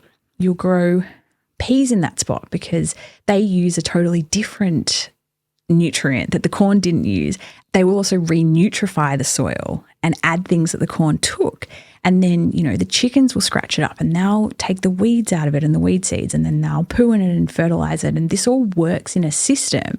I just can't imagine how it works when you don't have the full system. If you're just going to grow corn in the same soil year after year after year after year, logically it doesn't make sense that could work. So I love by bringing it back to a small scale thing. We can rotate our crops. We can naturally fertilize, but I can see in a mass scale that can't be done. Yeah, well, that's one of the big things they're facing at the moment, right? Like I've listened to a lot of podcasts and heard a lot of people talk about regenerative farming. Yes. And the ideal of it, so to speak, but transitioning large scale industrial like monocrop farms into these farms can take 10 years, 15 years, something like that, to be able to develop, and I'm sure to be able to develop a system that works on a large enough scale to feed massive cities. Seems like something that they're trying to overcome right now, but I don't know how they're going to do it. Well, it's a totally different way of thinking about things and doing things. It's not it's almost like starting from scratch. Yeah. All over again. And this is another reason why, it comes back to the cooking and me saying I don't necessarily love the cooking, but I love what it's about, is if you're cooking, you're going to be inspired to grow something if you've got the space, because you can then cook it. But if you're not cooking, you're never going to grow, because why would you grow something? What would you do with it? Exactly. So it all links in. And when people grow things at home, they do it the kind of proper old school way that is regenerative, because that's how things are done on a small scale. So I love encouraging people to grow things as much as I love encouraging people to cook things. And when you look at composting, right, such a simple thing. You cook your dinner. You've got eggshells, you've got the tops of celery, you've got the onion skins, you've got the paper towel you wiped the bench down with. All those things most people put in the rubbish, and then they go in a plastic bag and they go into a landfill, and then I think it's like an anaerobic ferment. It's not a ferment, it's just like a toxic breakdown situation that's then creating greenhouse gas that's of no benefit. But all those things have nutrients in them, they have value. If we simply put them in a compost bin and compost them down, that's creating something that was waste. It's now a useful substance we can put in our garden to enhance our plants. If we're growing food, it's going to enhance the food we're growing. If we're growing trees, it's going to help oxygenate. Like, there's no downside here. It's keeping it out of landfill. It's not creating greenhouse gases because it's actually fermenting down and breaking down properly, not sitting in plastic and rotting. So simple. Everyone could be doing that, but we're just so far away from thinking like that. So far removed from nature in that sense. And also, if you're not cooking, you're not going to be composting, are you? Because you don't have celery tops and eggshells and onion peels. So again, once you get back to cooking, you're like, oh, hey, like I could start composting, and then I could start gardening, and these things all link in. And I think those small things will make a huge difference to this world. I think it'll make a giant difference, like taking back the power of being able to produce your own food and look after your own health in that sense seems like one of the most powerful tools, especially if things are going to get more expensive and less nutritious at the same time. Yeah. It seems to be a great way. How do you, obviously you need and from listening to your podcast, like you need a vast amount of knowledge Yeah. to be able to do something like this. Did you just start somewhere and start giving it a go, or did you have foundational knowledge, or how have you done it in a way that you could continuously sort of build on your skills without destroying it all? I was obsessed with learning about this. I was hell for leather going to learn, and I made so many fails and so many, trials that didn't work out, and I persisted and I persisted. I don't think most people are going to have the tenacity on this topic that I did. What I wish more than anything was that this was a generational skill that was passed down parents to children. And my grandparents, my dad's parents, grew so much food. They were refugees after the Second World War from Eastern Europe, and they had their back garden with their tomatoes and their apple trees. And, I remember as a little kid, they'd grow all these apples and then they'd sun dry them all and then they'd store them all to eat through winter. And that was how I grew up. But both of them passed away by the time I was 8. So I kind of saw it as a kid, but I never properly learnt it because I was too young. And I really wish that they had been around longer and I could have actually learnt those skills and taken them. So my hope is that as gardening and getting back to nature becomes a bit more popular, a bit more trendy, that this isn't something people need to tenaciously learn and fail at like I did. I hope that kids will be in the garden with their parents growing food, and there'll be a natural level of understanding and knowledge. You're so right, because trying to do stuff when you're already an adult, so hard, so difficult. But when things just get built in and are intuitive as a child, it doesn't feel like a massive learning curve. Exactly. It's a really good point. And that's what I hope. So, and one of the reasons why I really wanted to do the podcast was to bridge that gap of people who, like me, had a really big interest in this but didn't have the family knowledge passed down. So I felt like by kind of having the back to basics beginner podcast for people that really don't know anything about gardening, I could start inspiring people. And a lot of people with kids would contact me and tell me how much they are enjoying listening to it with their kids. And like I said, my hope is that in future generations, there isn't this gap that we are in. I feel like our generation is experiencing it the worst because you had all these grandparents who did grow all their own food because of necessity, and then the world changed so fast. It almost became, I don't know if it wasn't popular, or if it was like a poor person thing to do. I don't know, but like growing food was not something that people gave any value to. But I think that attitude's changing. So I hope there can be like a re-education on this. And beekeeping is something else that I'm really passionate about and I love. And I am 100% convinced the bees go, we go. Albert Einstein said that. If all the bees die, humans will be dead. Yeah. And I didn't know anything about bees. I didn't know a single person who had bees. I was like, shit, I really want to be a beekeeper, but I don't know how. One of the things I did was join a local beekeeping group, and I started going to that. That probably wasn't actually how I learned everything I know today. I learned it all through YouTube. Love YouTube. The best. The best. So I went to this beekeeping meeting though, and most of the people there with all the knowledge were very old. And they had just knew everything. And I had this overwhelming sense of stress of when these people pass away, who's going to teach us about the bees? Who's going to know these things? Because I can't know what the 80-year-old beekeeper knows. And again, him not being able to pass it down to the younger generation, I want that. So I hope there are beekeepers like myself who will inspire kids, educate kids, and then they can naturally have bees or naturally grow vegetables or naturally have chickens because they have a foundational knowledge. And you managed to get a lot of honey from your bees, don't you? I have. Yeah. I'm going to start making mead, I think, has been my next, because there's only so much honey one can eat. Do you know whether your bees interact with your garden? Oh, absolutely. They do? Yeah. It's all working together? Yeah. Oh, you can see it. Like since we got the bees, there's just bees everywhere. Like it's a hive of activity. Yeah. It's really cool. Yeah. And because you're going to grow the veggies, your pumpkins need to be pollinated by bees. So you can put all the effort in you want to grow these big pumpkin vines, but if you don't have a bee that's going to pollinate it, then you're not going to have a pumpkin. So you have to understand the system. And like I said, when you understand the system, you realize there's so many things that contribute to the system and you need to nurture all of them. It's life itself, isn't it? Literally.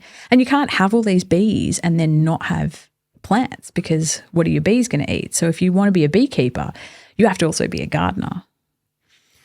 So you get chickens and before you know it, you're full homesteading. Yeah.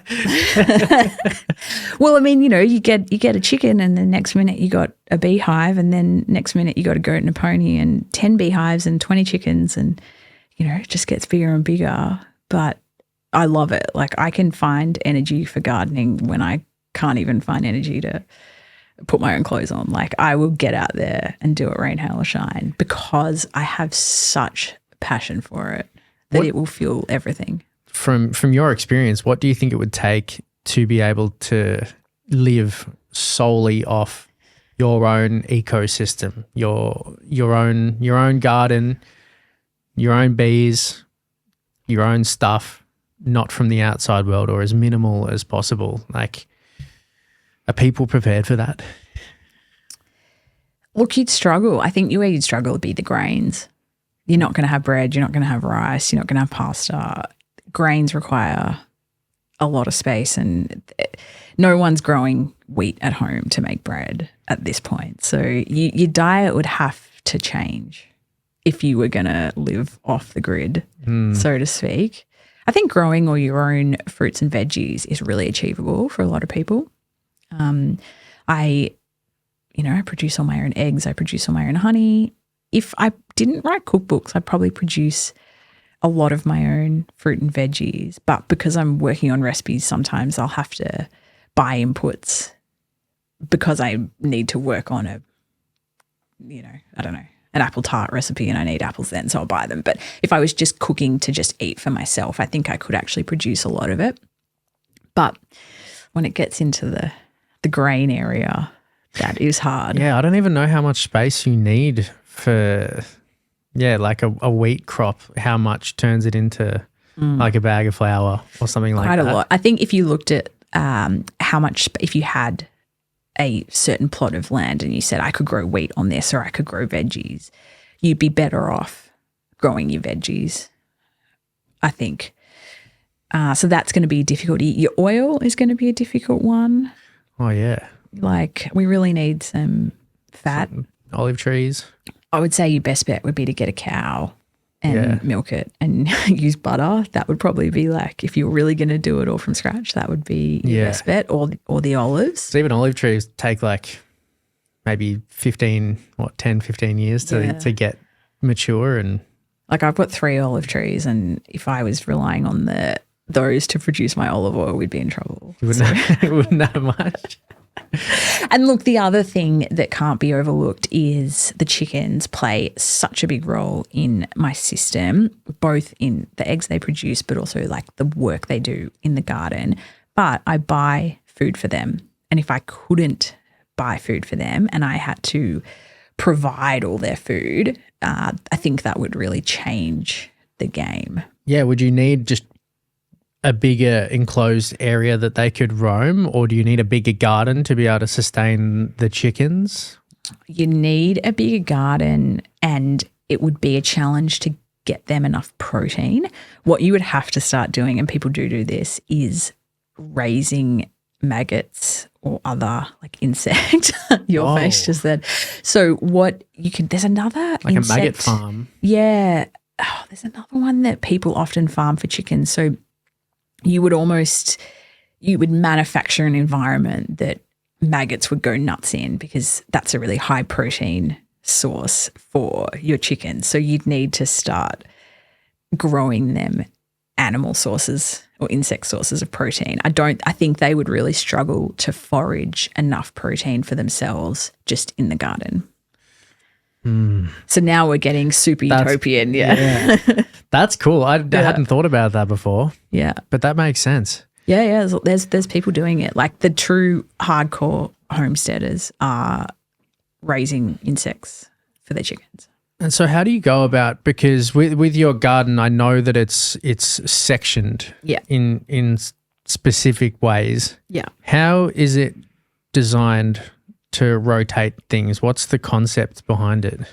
The concept behind it is you need to use everything to the best of its ability. And what I mean by that is chickens are amazing at weeding and fertilizing soil, but if they're left too long, they become super destructive and they'll destroy your garden.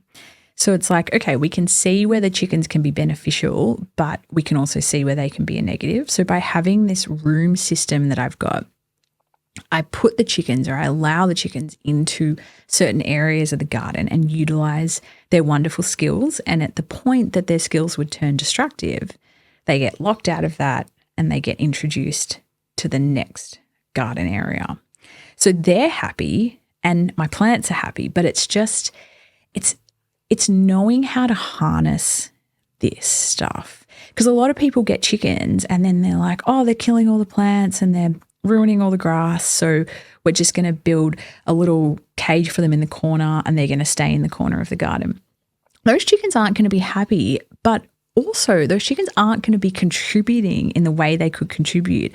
So it's knowing how to use them in the right way. And look, the same with the goat. If I let the goat into my veggie patch, I would have no vegetables. Yeah. He would destroy it all. But by using him in the right areas, he's really happy. He gets access to all this food. And then I can kind of maintain some of the invasive species on the property. So it's all about utilizing it in the right way. So with the chickens, they get to go into a room. They will weed it, fertilize it, and then in the case of fruit trees, if they start really scratching up the roots and causing damage, then they'll get locked out. With the vegetables like your lettuces, your zucchinis, your tomatoes, I won't let the chickens in there when those vegetables are having their moment because the chickens would just kill them straight away. So what we do is we lock the chickens out. We grow our summer crops. So at the moment it's the end of spring, so my tomatoes are in, zucchinis, pumpkins, lettuces, beans. The chickens will be nowhere near those crops. Those crops will fruit. I'll get a massive amount of food from all those crops. And then those crops naturally die when we come into winter. This is a natural cycle for annual vegetables. A lot of people don't kind of realize this when they start out. And then, you know, it gets to the late autumn and their tomato plants are dying and they're thinking, oh, I've done something wrong. No, you haven't. That's the natural life cycle of the plant. At that point, I've harvested whatever I can harvest. I will let the chickens back into that room. They will come in. The zucchini plant has these big leaves. We want the zucchinis. We don't eat the leaves. The chickens love eating the leaves. So then they'll come in and eat the leaves. So there's a food source that they've got from our waste product. Then any weeds in the garden, as I said, they'll dig those up and eat them. So I've got my weeding done for me. They'll poo in it. That's the fertilization for the next round of crops.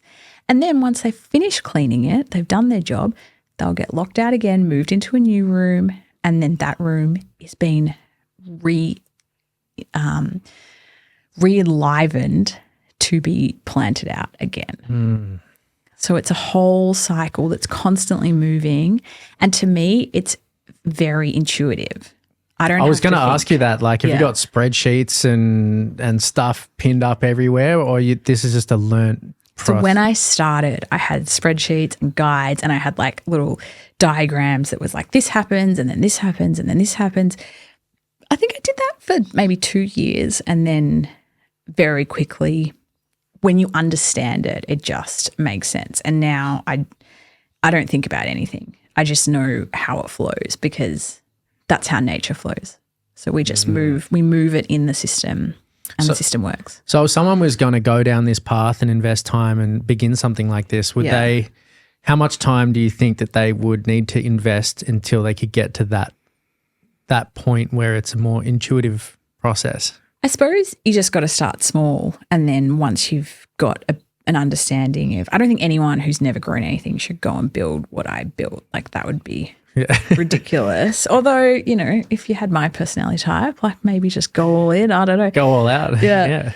But I think if you start with a couple of plants, and then once you feel confident with that and you kind of understand how they're working, then you can just keep building on it. But I mean, I would say it took me probably 5 years of pretty intensive hobby growing to feel pretty confident, which I don't actually think is that long a time in a life. Not in the scheme of things. No, especially when you have such a amazing skill at the end of it. Yeah. And like, something that I'll have forever, like being able to produce food.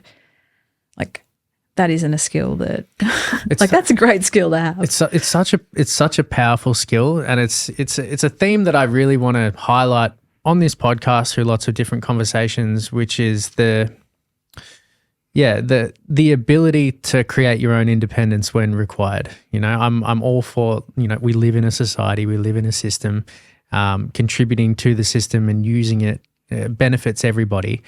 But at the same time, I love the idea of just being able to completely disconnect and look after yourself.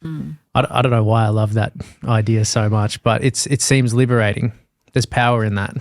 I find it incredibly liberating even though I don't have to grow food, I can go to the supermarket and buy food. The fact that I can provide for myself and my family I find it so empowering. But I also find little things empowering, like I really wanted to learn how to change my car tire last year. Like I had a flat tire and I have roadside. I could have called them to change it. And I was like, no, I'm going to learn how to do this. And it was like dark and I had grease all over me and it was awful. But at the end of it, I felt so empowered that I could do it. Now, next time I have a flat, I'm 100% calling roadside. Like I do not want to do it. But I love the fact that I can do it. And maybe not everyone has that same feeling that you and I clearly do.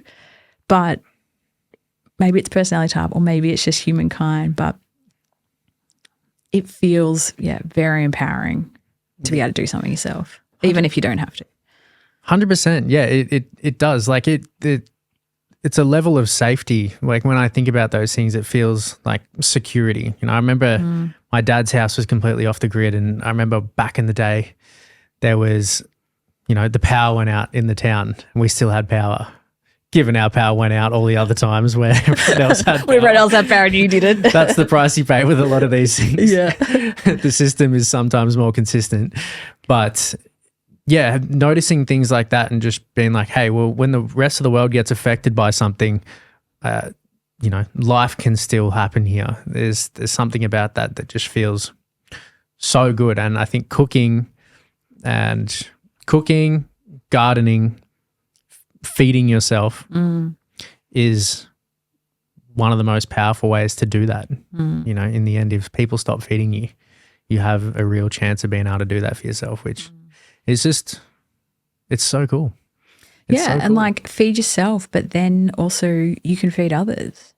Yeah. Like the amount of like food I produce now, like I produce more honey than what I'm ever going to consume, so like the things you can share. And I think the idea that maybe someone else down the road is growing or producing something else that I'm not, and we could trade and we could share, and that bartering trading I also really like. That if there was an emergency, actually the community could come together and everyone could play to their strengths and produce and survive.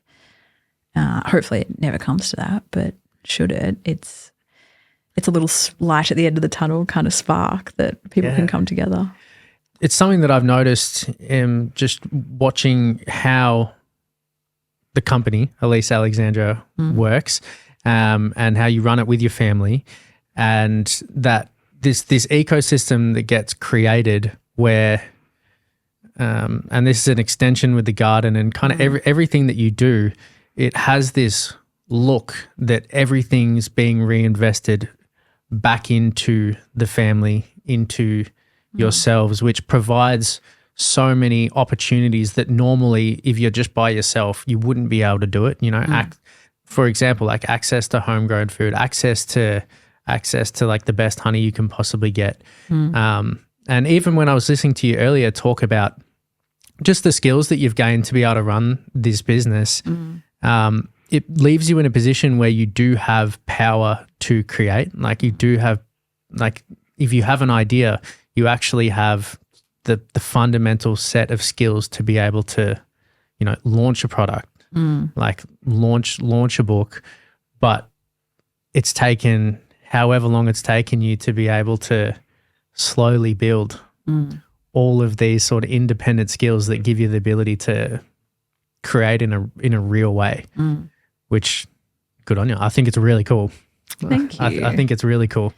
And that's why I said earlier, if I had failed with the business the first time, it would have been okay because the skills I learnt, I then could have put towards something else that was useful. So it's like no matter what you're working on, like the learning and the ideas. And if this cooking business, failed in the future, I feel absolutely certain my sisters and I could start another business that wasn't related because we'd have the skills in launching a product, whether it's a cooking product or something else, or the behind the scenes of managing accounting and how do you create a website. All those skills are applicable in so many different areas. So that's why I say nothing's ever a fail. Yeah. It's only a fail if you didn't try. And I genuinely mean that because I honestly feel like I've learned from every single failure I've ever had.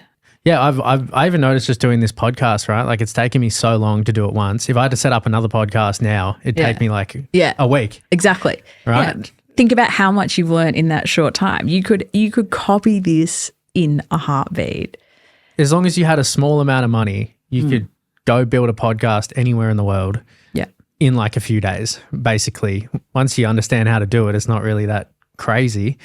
But the initial steps to just learn how to do something like that takes so much time. If you told me to start a business from scratch without everything I've learned now, like if I look back at all the learnings and the wastes of time, and it's not a waste of time, but you know what I mean, the hard times in that, it just seems so exhausting. So much energy. If you knew how much you were going to put into it, you probably wouldn't do it. And thank goodness you never have to do that again. Same with you in the podcast, probably. Like there'd be things you'd look back on, you'd be like, oh my goodness, that was like such a job. But when now you're like, I could do that so easily. Yeah, just deliberating over shit that doesn't matter. But at that point in time, you don't know. It does matter. When you're trying to research something because you don't have the answers, you have to weigh up so many different. And I can't imagine what it's like on a large scale business like yourself. Like when you don't know the consequences of the choices that you're making yet, so you're weighing up all of these different options to hope that you make the right one. And then in hindsight, it's like, I wish I made that decision in about 2% of the time. But thank goodness you didn't know how painful it was going to be, because if you did, you wouldn't start. It's almost like everything, isn't it? Yeah. It's definitely, it's better not knowing. Yeah, I think so. You read my mind earlier, actually. If you were to start another business from scratch, what do you think that you would try and do? Unrelated. Well, not unrelated, but not specifically cookbooks. I would love to write a book about the whole concept of making your garden and specifically chickens work in the system. I would love for the chickens of the world, but also for the gardeners of the world, to have these two come together in a way that everyone's really happy. That would actually be what I would love to do, because I can see the big picture vision of them coming together. And I think people just haven't had that suggestion to them. What is the big picture vision that you see? Well, just the chickens helping the gardener and the gardener helping the chicken, and everyone being, a happy family. That's how I see it going. But we've just separated, because that's kind of what we do in modern life. We just separate everything out. And I would love to show people how to bring it back together. Do I think I'd make money doing that? No. But if I was starting a business purely for what I would love to do, that is what I'd love to do. But I would love to write a book about it. So my love for creating books will always be there. That'd be pretty awesome. Yeah. And look, I might do it one day. Stay tuned. It's not ridiculous, is it? Well, lucky you have the skills. It sounds like you just got to write it, really. Like you got the skills and the ability to do it. Yeah. I mean, that it just comes down to what I said before of like, I can do anything. It's just I can't do everything. So trying to prioritize my time is a challenge, especially because I'm not short of ideas, but I am short of time. Yeah, it's interesting talking about bringing those things together because it seems that in industrial and modern society, like we're in this real habit of siloing things. Like everything's got to be separate. It can't be touching, can't be blending in with one another. It's just got to be independent, trackable by its own metric. And this is with food. This is with all parts of life. Yeah. Which can get pretty sterile. And you look at efficiency and you look at how this came to be. And I understand better than anyone that efficiency is in business. I truly, I understand, when people are doing lots of things, that's a very inefficient way to do it. Like getting someone on a production line to do one job and do it good makes sense from a business perspective. But I think that is looking at it only from an economic perspective, which is important, very important, but there's so much more to look at. And when you're looking at food systems, you can't just look at the economic because there's a bigger price to pay. And I think we did such a good job of getting so efficient that we missed out on it's almost like taking a triple bottom line approach to these things. We need to factor in so many more elements than just the efficiency. And I think we're seeing that in the world. Do you think the world's changing in that respect? From my perspective, it feels like it is. Like there's more of a emphasis, not just on the bottom line, but some sustainable notion of bringing back the things that we're potentially losing through the industrial side of things. I think we're coming back to it. And if you look at cooking, for a lot of people that earn a good wage, there is an economic argument to not cook. It is an economic argument to work an extra hour and get paid $50, $100 and then not cook for an hour and pay $25 for your dinner. I can see that economic argument, but people are still prioritizing it, and I'm glad they are for all the reasons I mentioned earlier. But if you look at it purely in dollars and cents, it might look very different you might come to a very different value judgment than if you look at the whole picture. And I think people are cooking now more than maybe they ever were. And for a lot of people, cooking is saving money, definitely. And if you're going to eat out for every meal, that might not make an economic argument, but there could be an economic argument made for buying takeaway, frankly. So the fact that people are still choosing not to do that, I think is really empowering that they can see the bigger picture. Yeah, well, it's bringing together all those things that you spoke about at the start of this conversation, isn't it? That the holistic approach to life and the feel that you get from it. But it really does require, at least from my perspective, you have to feel these things for the first time. I think a lot of people have grown up in households where there's shitty food and no cooking has ever happened. Yeah, I feel absolutely certain it just comes with what you saw as a child. You will mirror.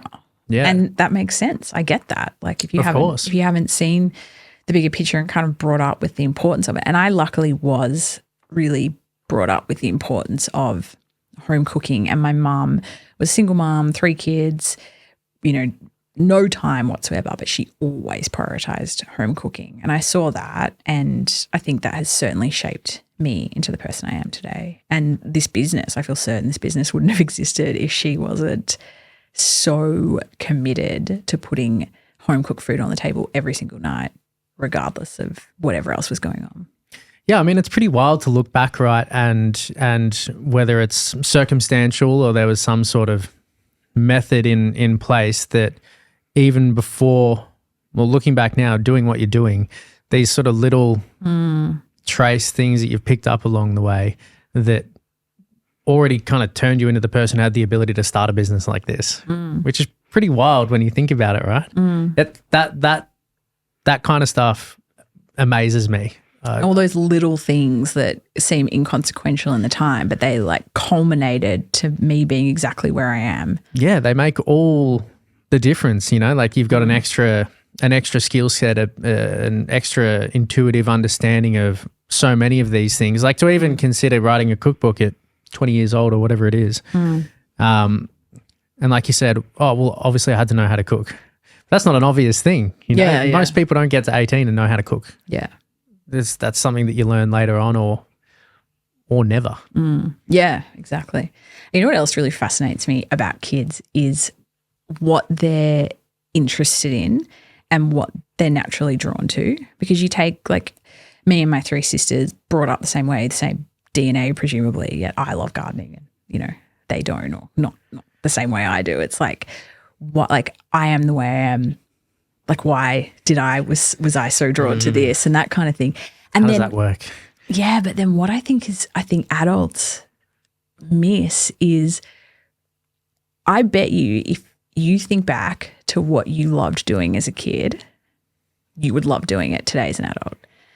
And maybe not the exact permutation of it, like not the literal thing, but there would be a flavor of the adult version of that thing. Yeah, I would agree with that. And like I have so many hobbies and passions, and people often say to me like, how do you know what your passions are? Or, I don't have any hobbies like you do. And I always say like, what did you do as a kid? Like, what did you love doing as a kid? I bet you would love doing that as an adult.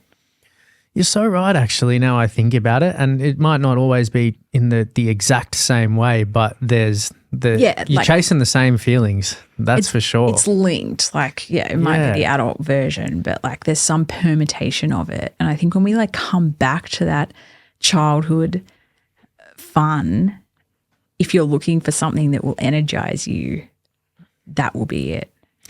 Yeah, I always wonder with like the nature versus nurture argument with those things. Like, do you love those things because your parents presented you with the right options, or it's just built into your DNA straight away, and that's why you love them? Yeah, I don't know, but yeah, you're definitely right. Like the more that these things can get instilled when you're young, but it's whatever it is. Like even if you like, I don't know, even if you loved watching TV as a kid, like maybe as an adult you'd be a great storyteller. Like it doesn't have to be, it can be something that was not even seen as necessarily like no one's like bragging about being great at watching TV, but maybe there's something from it to be taken, you know, sure. if you like really dig into this. Yeah. And I love when people draw those links because I found it such a driving force in my life. And it's been so easy for me to have direction and know who I am. And I think that's just because I still am drawing on the child, and that works for me. How do you stay creative? Because running a business for 13 years? Yeah. For 13 years, making one book, Yeah. sure. I'm sure some people have made just one book and you've got enough creativity inside of you to get that done. But then to make many, many books and then create things on top of that. Are you able to explain this in any way of how you manage to keep the creative spark alive to continue the business and continue the ideas? When I started the business, and probably for the first 8 years of it, I was very regimented in routines, and I had this idea, actually not an idea, I actually did do this. I would be like, okay, I'm going to come up with one new recipe a week. Every week I do a new recipe, and you know, every morning I would try and write for 30 minutes a day and be like, okay, just do 30 minutes in a day every day, and then it will add up. And that was the way I saw it. And then I got quite burnt out for a while, and the creativity was not coming. Those recipes were not getting made every week, and the writing was not being done. And I felt at that point like I almost had this crisis of being like, can I even do this business anymore if this is how I feel and I've got no creativity, I've got no ideas or whatever. And then what I actually did, and this has been so freeing, is I just chucked that out the window, and I just said, you know what, there might be a month or 2 months where you don't feel creative and you don't create anything. And like maybe in those periods you just, you know, keep the foundations of the business solid and just keep it going. And then it'll come to you. It's like waves. Like you have your down wave, and then you just get through that. And then when you have the up wave, and when I am feeling creative, I go nuts. Like I will just work so much and get so much produced and be super creative and like once it's firing and I'm like, bam, bam, bam, look at me go. And I'll have all these great ideas and do all this great stuff at work. And then frankly, for another couple of months, I'm not as productive at work. I definitely don't work as many hours in that like low period. And in the past, I would have berated myself from that and been like, oh, you're not working hard enough at the moment, or you're not being creative enough, or you need some new ideas. And then I was just like, stuff it. Like, we're not uniform. Like, life is not linear. Sometimes I'm going to be smashing it and sometimes I'm not. And overall, that's going to balance out really nicely. And it's like, don't force it when you're not feeling it. Like, don't try and be creative if you don't feel it. Because when you do feel it, like, I'm on fire. So when I'm on fire, I run with it. And when I'm not, it's fine. Have you come to recognize cycles of maybe when this is going to happen? The reason why I ask is because I've found with myself, I've missed the wave sometimes. I've started to realize same thing. I've tried the uniform way of creation and it just doesn't seem to work like that. But I've begun to sort of pick up patterns of times in my life of what's happening where, the good ideas are just clicking, the inspiration is there for whatever reason. But I feel like when I first started to pick up on those cycles, I realized sometimes I wouldn't capitalize on it, or I'd just miss it, and then I'd kind of wait a few days and not jump on it, and then it would disappear and be like, shit.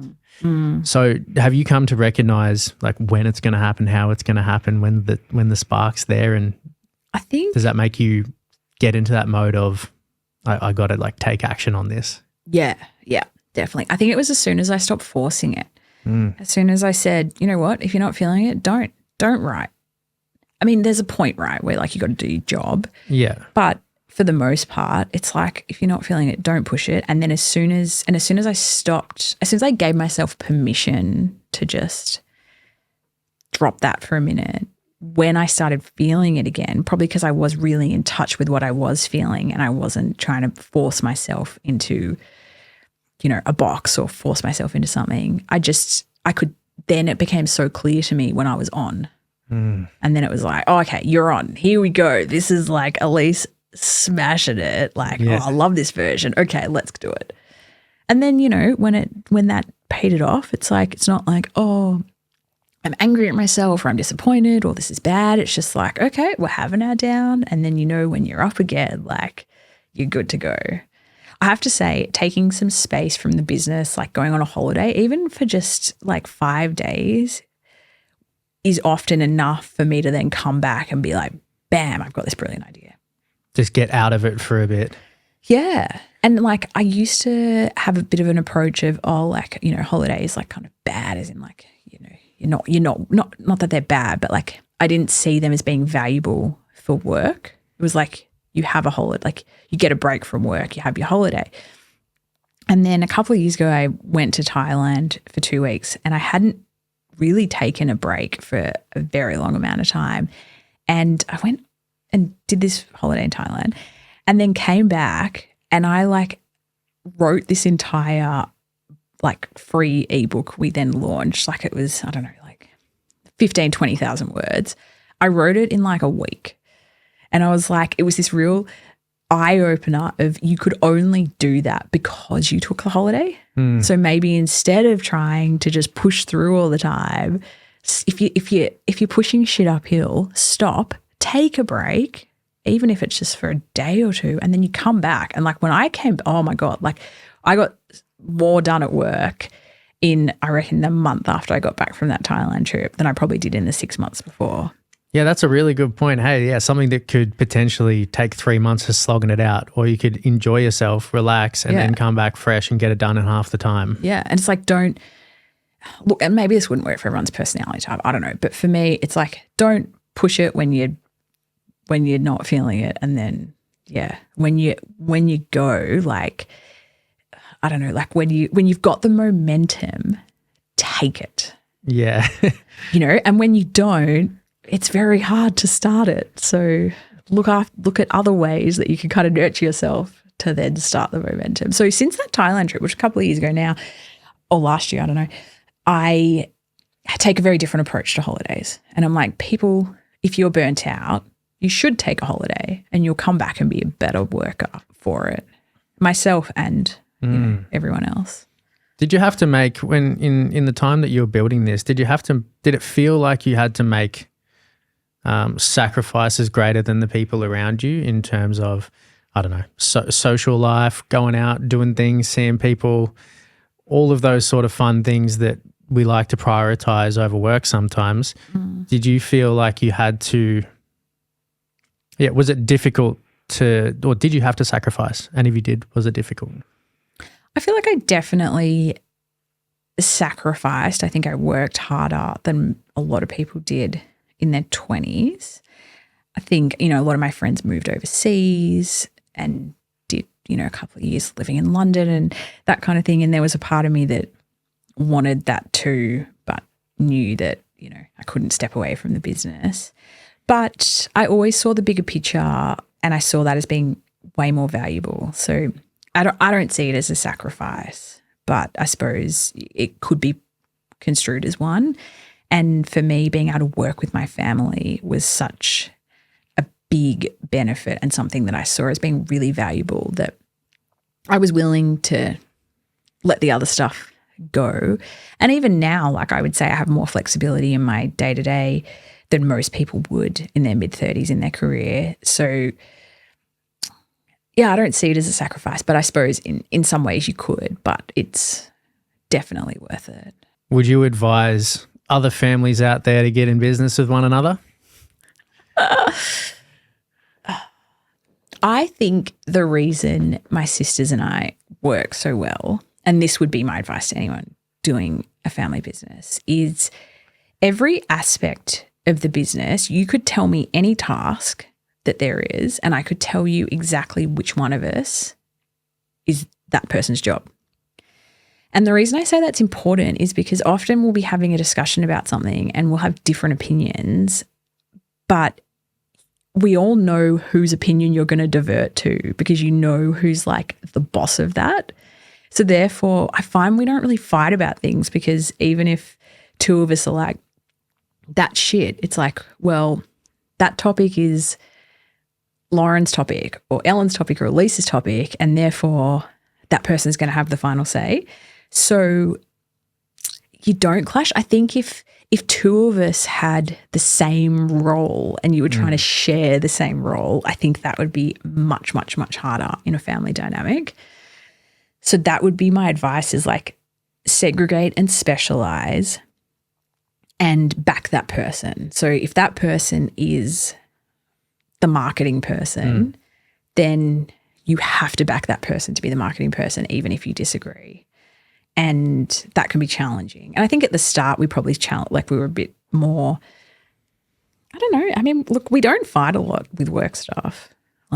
Occasionally we fight personally, but really with work almost never. And I think it is this. It's I trust you. I've said that you're the boss of this. We've agreed to that. So that needs to ride through. But look, I find the working with family thing quite easy, but I can appreciate it's an acquired taste. But you have to have complete trust in the other person, complete faith. You have to know your boundaries in the workplace and your roles to be defined. Yeah, defined roles seems important. Having your own, that would be the single little area of autonomy and responsibility that you can call the shots on, so to speak. Yeah, I think that is. I'd love to know what Lauren and Ellen would say would be the secret sauce to us making this work. But in my opinion, it's the defined roles because it just any disagreement is just kind of ended with, well, you make that decision and that's that. Yeah. So, but look, it's not for the faint-hearted. I'll say that much. What do you see for the future of cooking, how people cook for themselves and Alyce Alexandra's involvement in it? What do you see that looking like? This is so boring, but I actually just love where the business is now. Sure, I'd like it to be a bigger version and to be in more people's kitchens.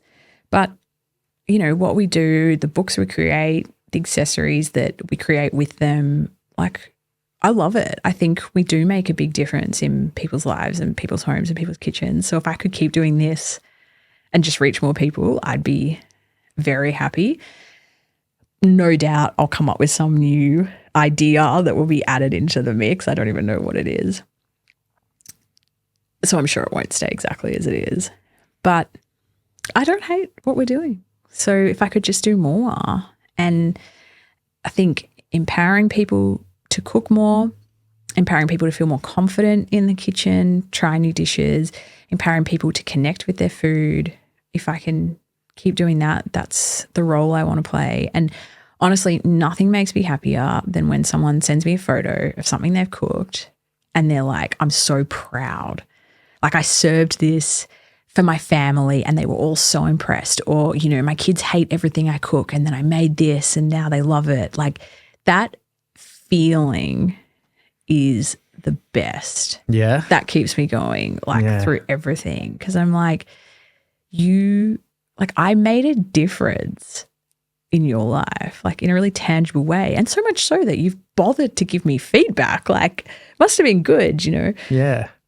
So if I could just give more people that feeling, and it's that empowering thing that we talked about, right? Like, you know, for me, it's changing a tire, but for someone else, it's like baking a loaf of bread. And if I can be the person that got them there, I feel like I've made a difference and I'm all for it.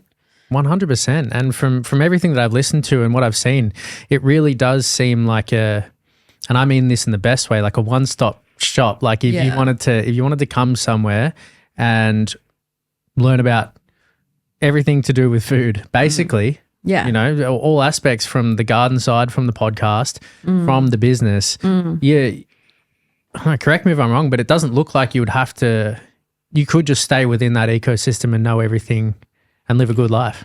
I would love that. Like, I feel like I'm not entirely complete with my public ecosystem, but I think we're pretty close. And I would love it to be that that's your one-stop shop for food. And a lot of people who write recipes or write cookbooks, or a lot of, you know, famous people in the food space, like, it is just about the taste and the end result. And I just, like we've said so many times tonight, but it's about the whole life. It's like living a good life is more important to me than making a good dish. It's what the dish represents. So yeah, if I could be the ecosystem that everyone comes to, that has all those parts pulled together. And this is why, like, I have introduced my gardening stuff to my food business, because I see it all as being one connected thing. So if I could expand on that slightly more, that would be a direction I would happily head. It sounds incredible, because to tie it all together like that, from, like we spoke about, from the stark reality of there being all of these different industries, different areas where you can get this information with no real means or understanding on how to connect your food and your lifestyle, and the way to tie it all together. No way to connect that stuff together. It does feel confusing just from a lay person like myself. It's like, I can't handle all this information. Like, how do I have the time or the energy to do it? But then seeing how you and your sisters and the company ties it all together in seemingly like a really easy and fluid way is, to me, I feel like that's what it's all about. That's awesome, because in the end, I don't think people are going to be able to do it without it being all connected and easy like that. I just don't see it happening in that way. No, life's too busy. And you look at the internet, we don't have a shortage of information. We've got more information. Too much. We've got too much. And same with recipes. Like, the world doesn't need another recipe, right? There's a billion recipes out there. Any recipe you want, there's 1,000 iterations. What people need is what you're touching on, is a simple way to bring it all together. It's not about the recipe. It's about the calmness around the cooking. That's what people need. 100%. So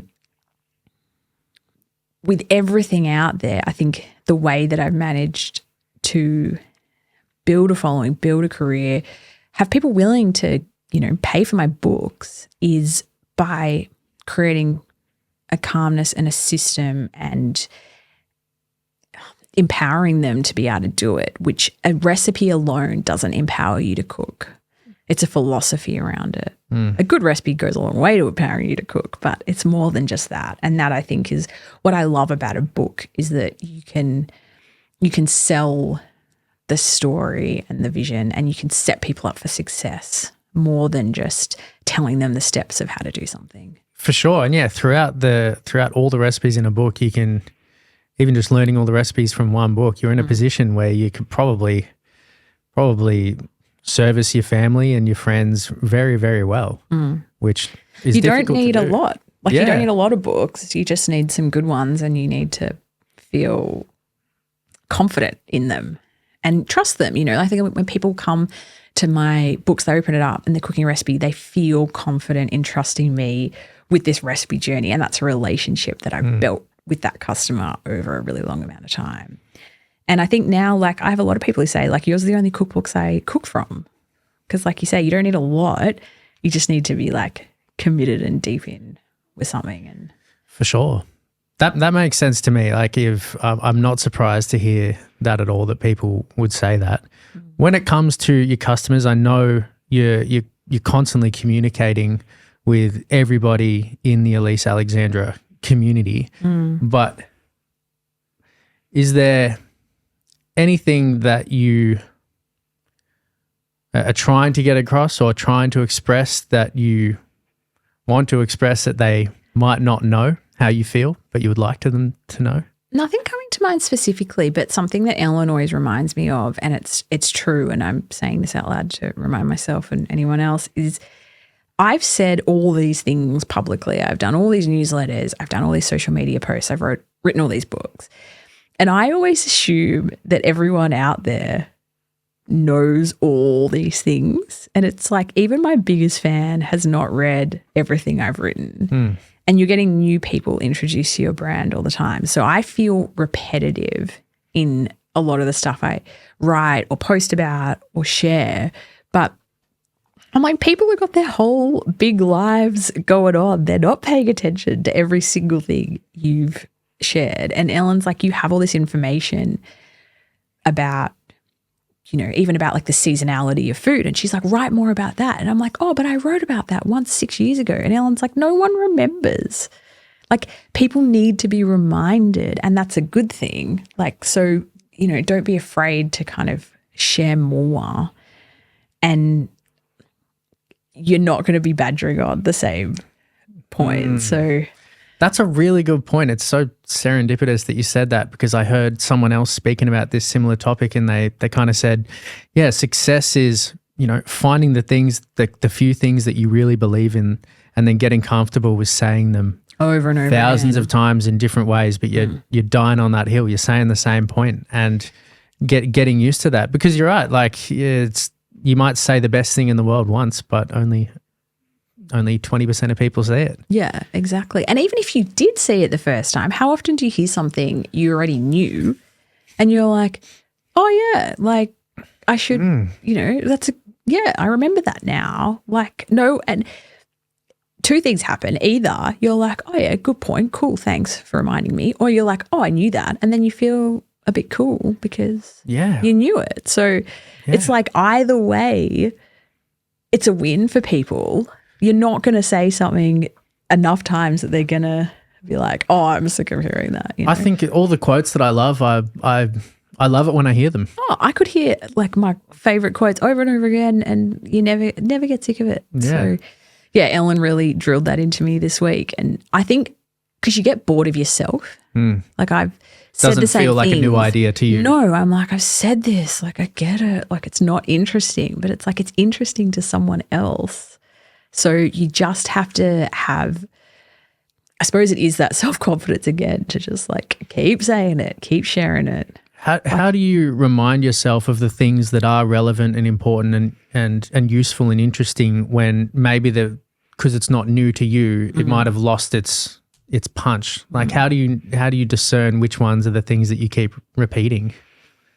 I mean, I can struggle with it, but I think that's why having my sisters as like my business partners in this, it's them that often, and especially with the kind of messaging side of it, both of them will pull me up on things and they're like, talk more on that, say more on that. Why, like they constantly reinforce it to me, which is so, so valuable. I think it would be very hard if I didn't have that sidekick, or in my case, 2 sidekicks, constantly reminding me of this, because it is hard to keep bringing it when, you feel like a broken record. But yeah, keep it going.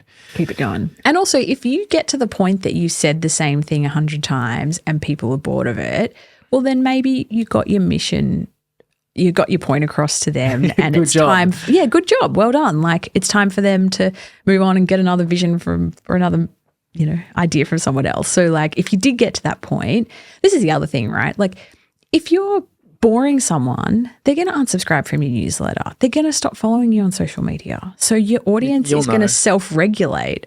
One, I mean, if you saw some massive drop in followers, but more like you're going to have new people coming in that need the messaging. The people who have got the messaging are exiting.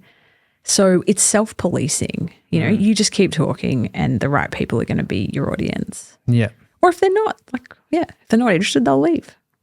So I have to just trust that. It's like, if you've chosen to follow me, you obviously want to hear what I'm going to say. And if you don't, please unfollow me. Yeah. Well, and clearly you get a lot of value out of your community and your customers. But it sounds like getting the feedback and having that interplay, having that conversation going on sounds like a really cool way to do business. Yeah. No, I love it. I mean, I kind of wish there was more ways I miss the face-to-face contact with customers. I really, really, really was so energized and empowered by meeting people in person and hearing their feedback. So we don't really have as much of that anymore. But luckily, social media and email, and to a lesser extent phone, people do take the time to share. Yeah. And for small business, if you take the time to provide positive feedback to a small business, you are literally going to make someone's day. Sometimes it's hard to tell as a consumer whether you're making a difference or not by engaging. Yeah. But you are. You really, really are. Yeah. So I know that it takes energy but thank you. Yeah. And honestly, I can genuinely say, if back in the early days, if people didn't reach out and give me positive feedback, I would have stopped. Wow.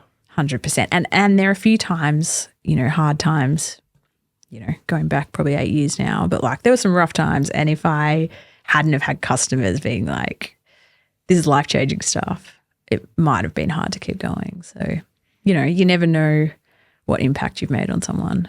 That's a really good point. I'm gonna take that into my purchasing. I've definitely made an effort over the past couple of years to be more considered about who and what and where I buy from and how to empower those businesses. So it's good. Thanks for reminding me of that. Yeah, I've been going to farmers markets recently, and I used to go ages ago, and then I kind of, just especially with your COVID, you get out of the habit of it. And then I started going again, and I was like, I'm giving someone money, and they're so they are excited because, and I know that feeling because I am the small business. You go to Coles and hand over your card, no one's doing a happy dance because you bought something, and I'm like, such an easy win. I love it. Yeah. Yeah, that's awesome to hear. Makes all the difference. We've got to keep it going, keep more of it. It really does. And the best innovation comes from small business. So, keep them in business. That's it. Well, thank you so much for coming in. I've really enjoyed this conversation, and I really have gotten so much benefit out of you and out of your business, and Ellen, obviously, cooking me so many incredible meals that you've all created together.